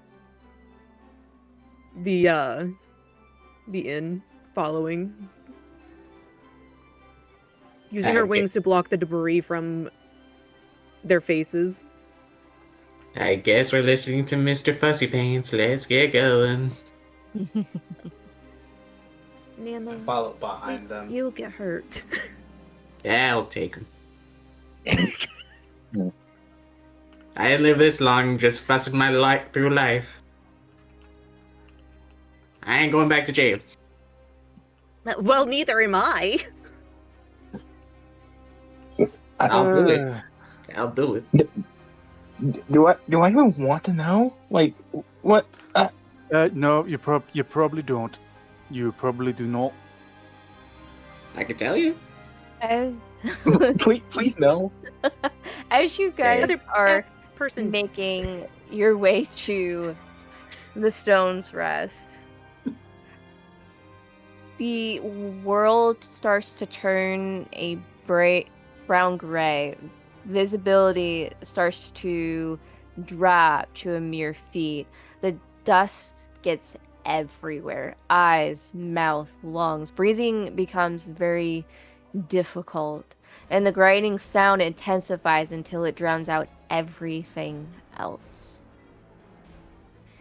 But for those who did not stay out in the storm,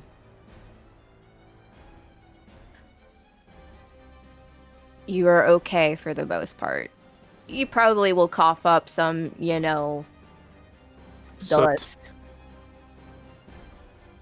But that's about it.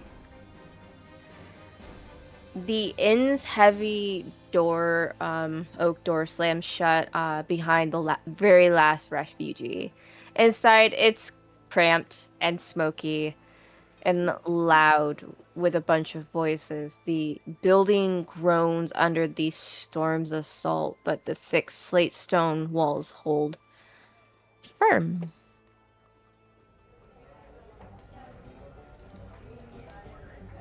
On the ground floor is the common room with very long tables, a massive stone fireplace, and a bar. Second and third floors are guest rooms, which kind of full for the most part from the festival goers. And the basement is a storage and storm shelter, which is currently being opened. And yeah, what do you guys do right now while you're in it? I am going to try to find us. You say it's fairly cramped. Yeah.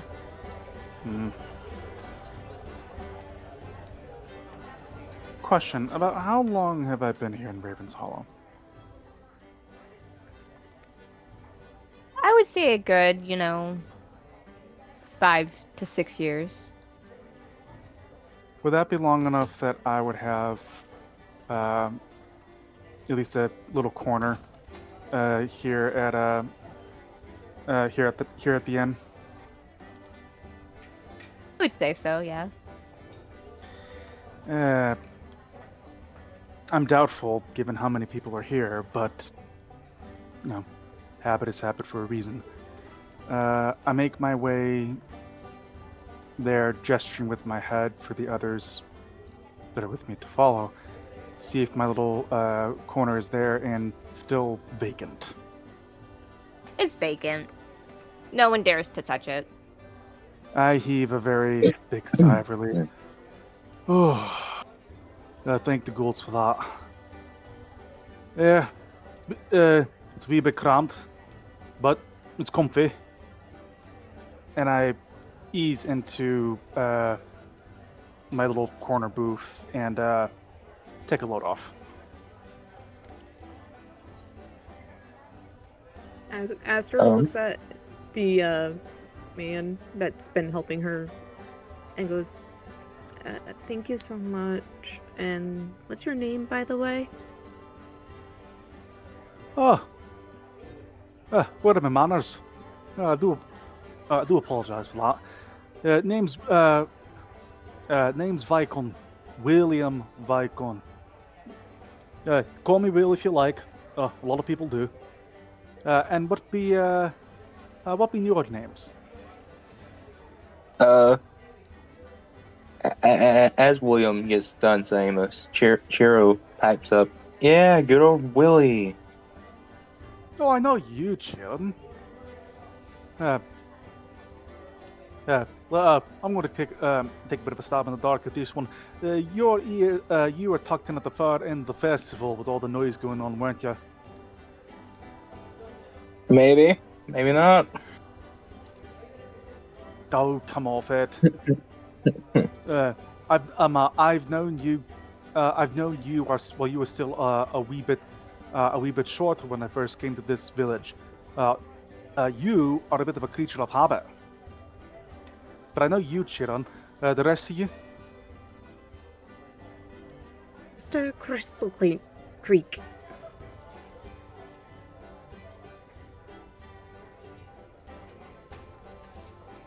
He gives a polite nod to her. Them.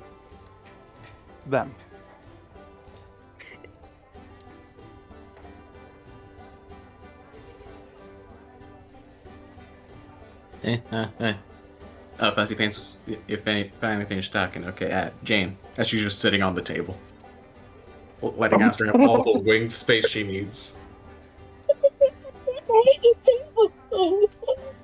They Why not? It's there. Well, it actually kind of does beg the question: are they like sitting at the center of the table, on the edge of the table? Center of the tables as you brought it. They're in the middle of this table, being like, "This is my new chair. Thank you." If you can plant your arse on it, it's going to be sat on. Name's Jane. Jane Doe. Yes, it's my name. I lost my other one. Okay Yeah. then. The literal definition of lost my marbles. Morwen would hear this coming out of Kira. I want to make sure I got the name right. Trix, what is your character's name again? Aster. Aster, okay. Alright. Aster. Jane, easy enough to remember. I hope so. I forget it. Nope. Chiro, do not say that out loud. Nope. No, say, child. I can read your mind. You can. I know what you're As thinking. they play into the bit. I know exactly what you're thinking. And no, the stick is mine. I wasn't. This is my poking stick. What? You know what? I'm just nod my head and say yes. I just look at them. I look at Charon and I go, there's a good lad. It's just a case of just simply smile and nod. What about you, Richie Pants? You got a name? I sit there and I like, oh, okay. I'm just picturing the case he's just like, is this all real? Yeah. Him getting kicked, my ass kicked. Real? I sit there like Polaris Soul of the House of Soul, third son of the house, burning with business is our motto. And I bow. And I hand out cards. Aster just kind of perks up and goes, would you by any chance know of Sirius Crystal Creek's jewelry? What I know, can I make a history check?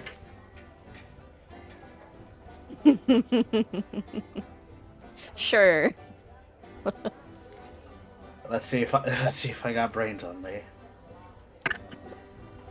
Oh no, you kind of did skip history class. Yeah. I mean, I skipped all my classes. This is true. That's a 7. You know nothing. You know nothing, It's Jon so Snow. canon, it hurts. Of just like, should I know that? Should I know these people? The answer Should is not. no. You know nothing, Jon Snow. Okay, I'll sit there and say, I can't say that I have heard of the business. I'm assuming by your stature, it must be a well-established business. Aster just like looks down a bit and goes, I don't know if I sure hope so. I haven't seen him in a while.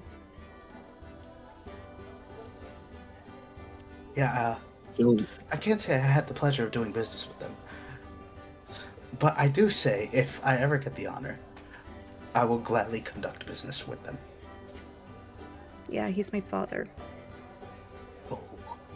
In the And corner. she takes the they take the locket that their dad made and it just shines it. It's a little apple that's like cut in half, and it's like crested with rubies. It is about this Ooh, very that's a moment fine piece. that Morwen finally comes in from the storm. Into the... Still breathing in one piece. I would sure hope so, Will.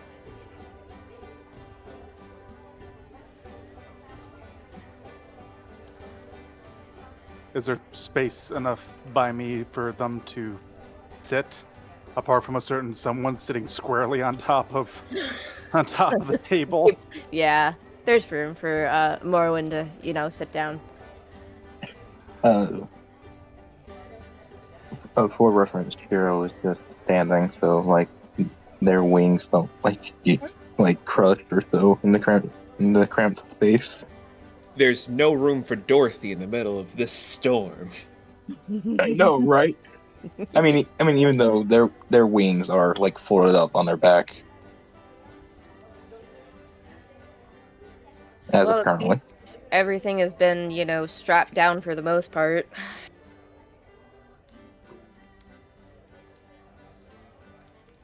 So, I will say this is the third damn storm in the last month. That's not supposed to Well, that's not supposed to happen in a place like this, especially in bloody autumn. And that's saying a lot coming from a pyrite like me. Mm-hmm. Third damn storm in a month. Dust storms. There's no way in bloody hell that's natural. Dust storms don't form that quickly. Though I'm sure it's been making Godric very uncomfortable at this point, especially with the damage it's doing to the quarries. Uncomfortable. Lass, you're being generous. I wouldn't surprise me if one of the entry veins into that damn mine is filled with this stuff.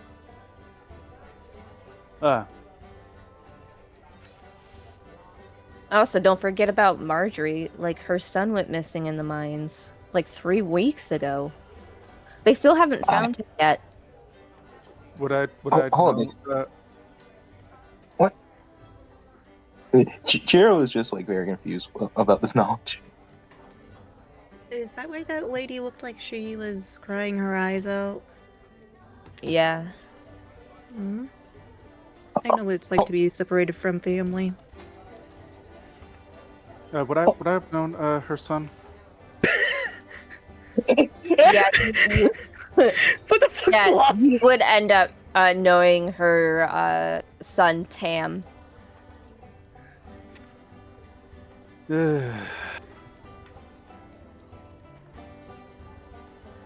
I shake my head. And now her son Tam, what is he? Is he human? Is he bad folk? So for Widow Marjorie, she is a... She is... What species do I want to make her?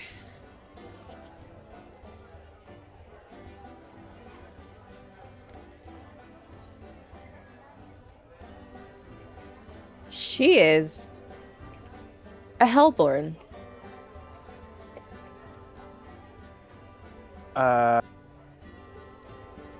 Your guys' version of Tiefling? I wouldn't downgrade it like that. I wouldn't. No, they're way better. Way better. So to describe a Hellborn, while Tiefling or Cambions are usually their juvenile and younger states, once they reach a certain maturity, their horns and the various colored skin retract and turn into what could be considered most of a humanoid appearance of different degrees as they blend into normal society once they leave the Hells or continue to walk into the Hells, etc.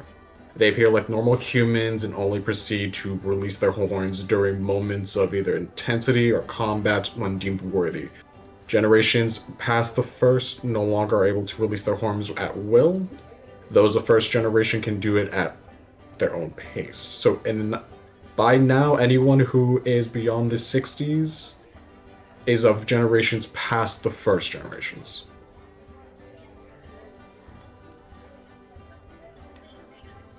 So they would appear human by pure nature, but depending on their origin, on the multiple different layers of hell, may have a certain aesthetic that goes with them. Maybe their eyes differ a little bit, all depending on how the person wants to have it be aesthetic. Okay. How would the widow? What would the widow's aesthetic be that I would identify her as a Hellborn? You wouldn't really know, but Morwen would have seen her with her horns out from time to time. And that's how Morwen was able to relay that information to you of what she was. Alrighty then.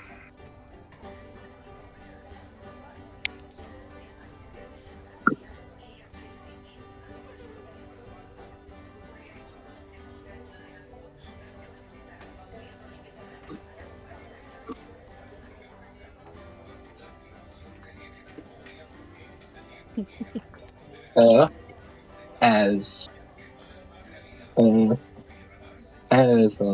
like William and Glinda, like I apologize. Like, what was her name again? Widow Marjorie. No, the tall woman, the woman who beat Manny's ass. No, that's Glenda. Okay. Yes, I was trying to like describe what was happening while William and Linda talked. Morwen was the one that was talking to William. Oh, okay. I apologize. Basically, as those two conversated, Chiro sort of indirectly asked her if the noise is also getting to them.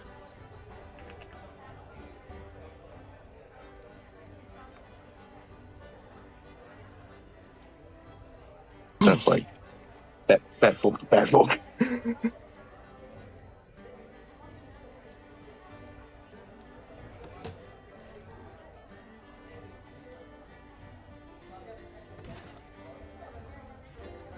And, there is probably about some time that passes. And, Widow Marjorie, still very teary-eyed, would walk up, kind of going past the table, mumbling, "My Tam, 3 weeks ago, awoke to find his door bolted from the inside. But when I broke it down, he was gone. Just gone. His window was closed. Locked. No way out."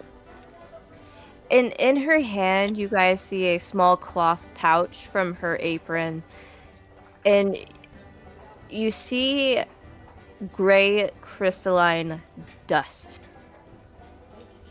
And this was on his floor, cold to touch even hours later. The sergeant says he ran off to the city, but why would he bolt his door? Why the dust? She would look at everybody, hand trembling. She's very desperate. And she would look at the group. "Please, can you help me find my boy?"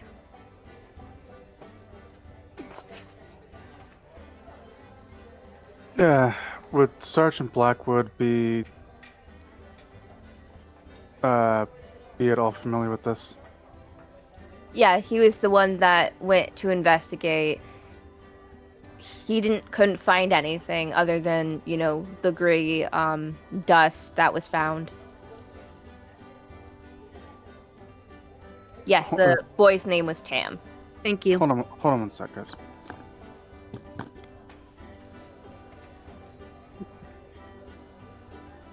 While we wait for him to come back, Aster goes up to Marjorie and just offers a hug.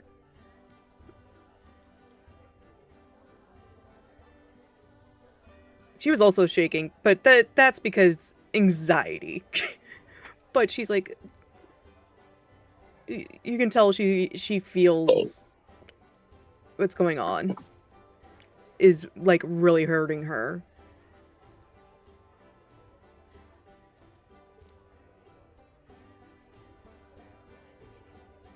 Please, find him.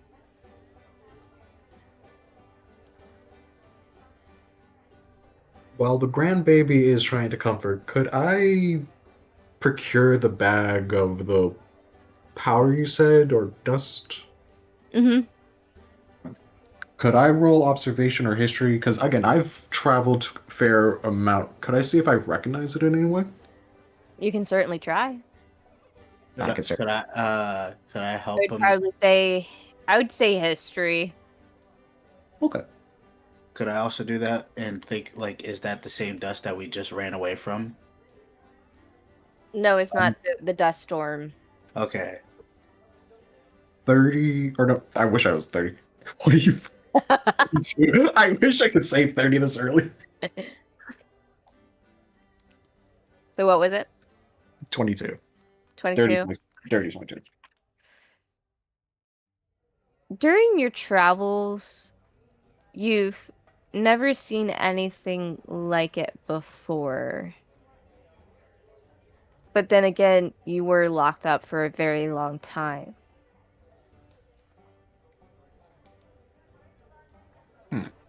So it's hard to say.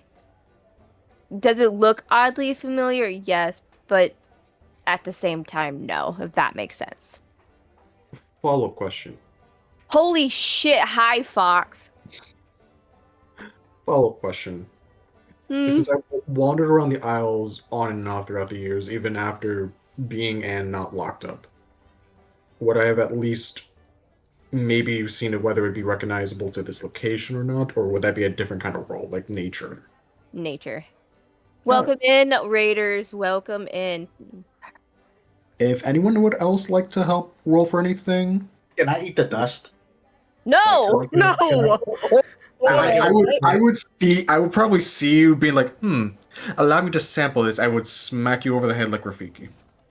Like, could I just sit there, just dip a finger and just, like, double tap it on the tongue? You know what? Fine. Do it. I dare you. I'm still Wait, gonna you're gonna have him eat the. No, I don't. That is such a bad. No. Let him. No. Let him. Okay. It's fine. I won't. If you're gonna say it like that, I won't. No.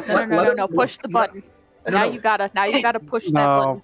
No tits. No, trust me. This is one of those cases where you really don't want to. Don't tempt fate. If he's gonna do this, can you roll survival to see if he's trying to analyze it? Also, dirty 20 for the nature. What was the question that you were asking for the nature roll? Would it be something familiar to the Isles, like to any of the major portions of this continent?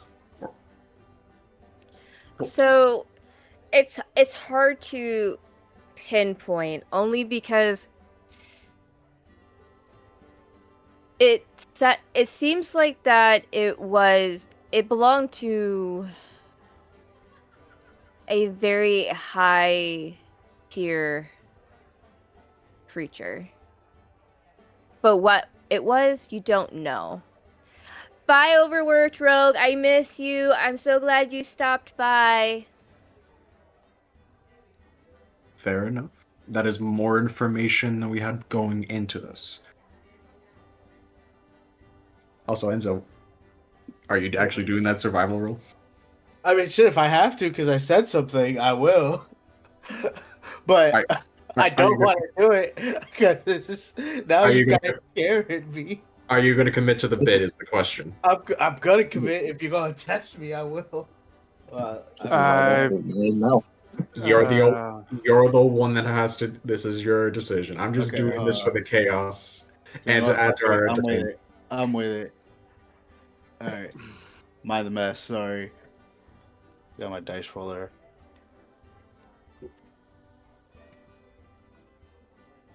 That's a 15 plus 3, so that's 18. Yes, that is 15. I will show that. I eat your dice. So that's spit it out. No. Begin to crunch. You want? Hey everybody, I'm gonna have to be calling it here. We understand, Zen. Alright, Zen. I will catch. Take care, I will Zen. catch you guys all later. You guys take it easy, all right? You as well. Tricks, these are what mine look like. Nice. Well.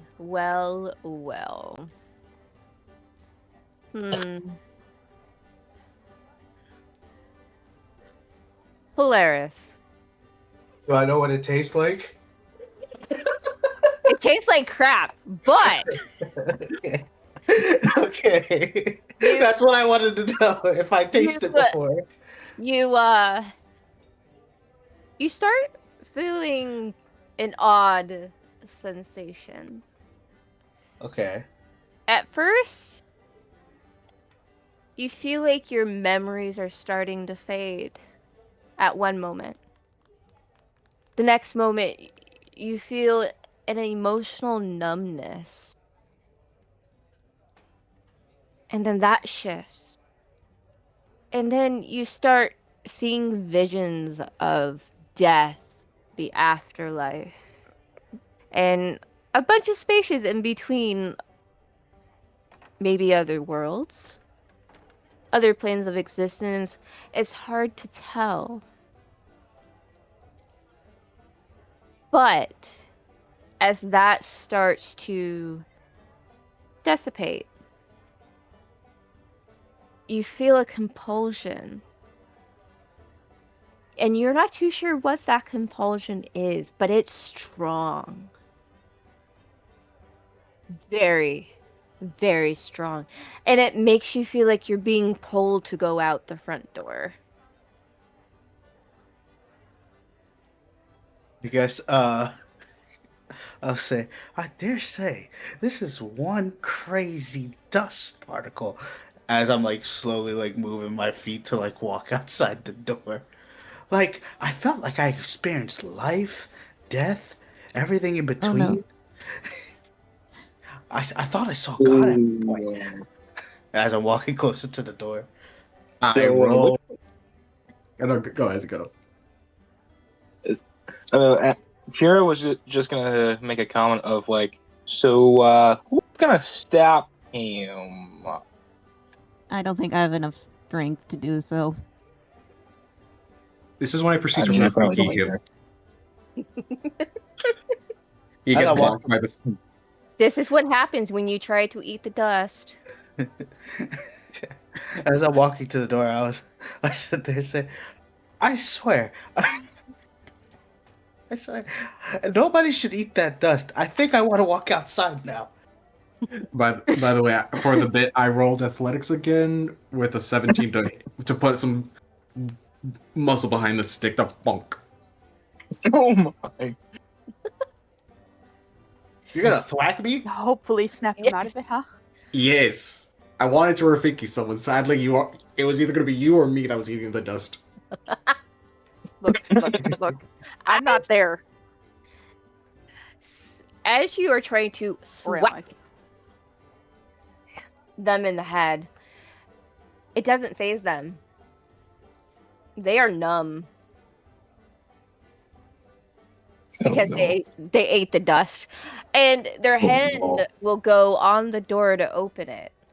And as the door opens, the wind had stopped. The storm had passed. All of a sudden. As if it never happened. But what you see on the street outside is coated in a thick layer of gray-brown dust. But the air is cleared. Is it the same dust that's in the pouch? No. Am I still walking outside, by the way? Yes, you are still hearing the siren's call. Okay, Granny's gonna go whack another person if no one's gonna stop Granny. Waddle. Waddle, Whack. waddle. She waddles away, waddle. Compulsion to walk. I'm just so for context, Jane is just whacking him and following him, trying to stop him, but he is very durable apparently. Kira, you end up seeing this guy walking out of the inn. Do you stop him?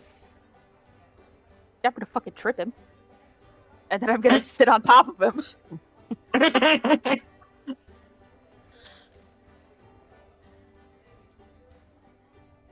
Do I need to roll something? Hold on. Give me a second. Let me pull up your character sheet. What you thinking, best? while all this happens, I'm thinking probably strength would be good. Either that or muscle. Actually, let's do muscle, guys. muscle might Let's be better go. here. Do I have to Okay. roll muscle too to fight this?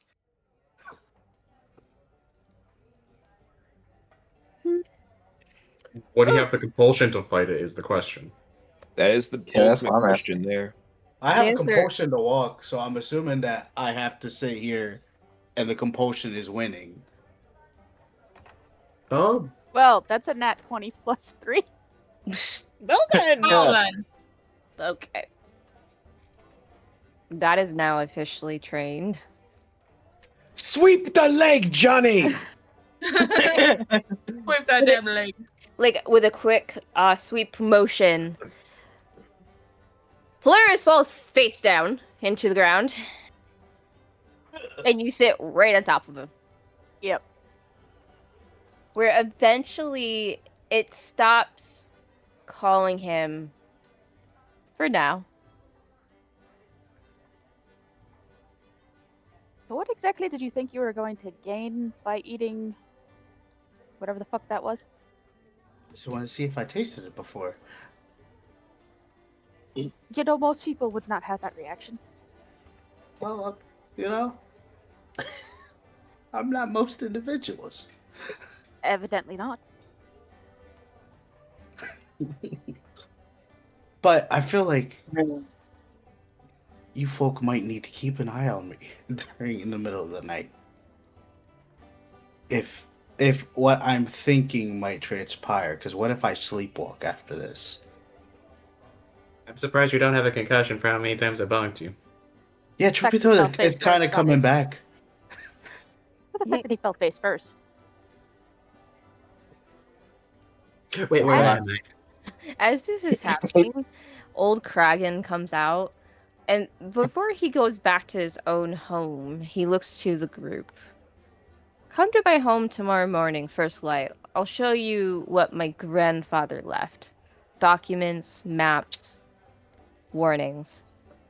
Things I thought were just family tales until tonight. And his vision looks towards the mountains now visible in the darkness.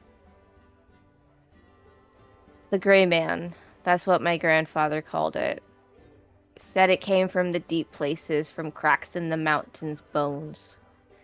They sealed it away 70 years ago, but seals don't last forever. And he just walks away as he says that. Ominous at all. That's what the doctor said about my hip replacement last week. Wait, Dana, when did you get a hip replacement? Where am I? Oh no. Oh, He's doing Oh it my. again. So, You're in Jane, I Raven's think you Hollow. need to get your head checked again. Who are you? Oh, hi, grandbaby. As night has fully fallen for the evening, the town settles into uneasy quiet. And then a scream pierces the darkness somewhere up north of the square towards the workers' quarter. More shouts follow, and people shouting a name. Peter! Peter! Peter, the young worker who first recognized the Wavemakers at the festival. And that is where we're going to end tonight's session. No! Oh my. Kira is still sitting on water. I don't think he's complaining. I think at some point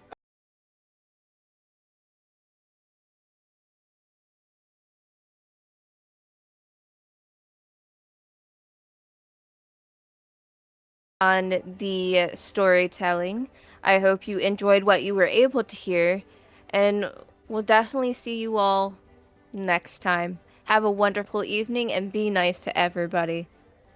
Bye.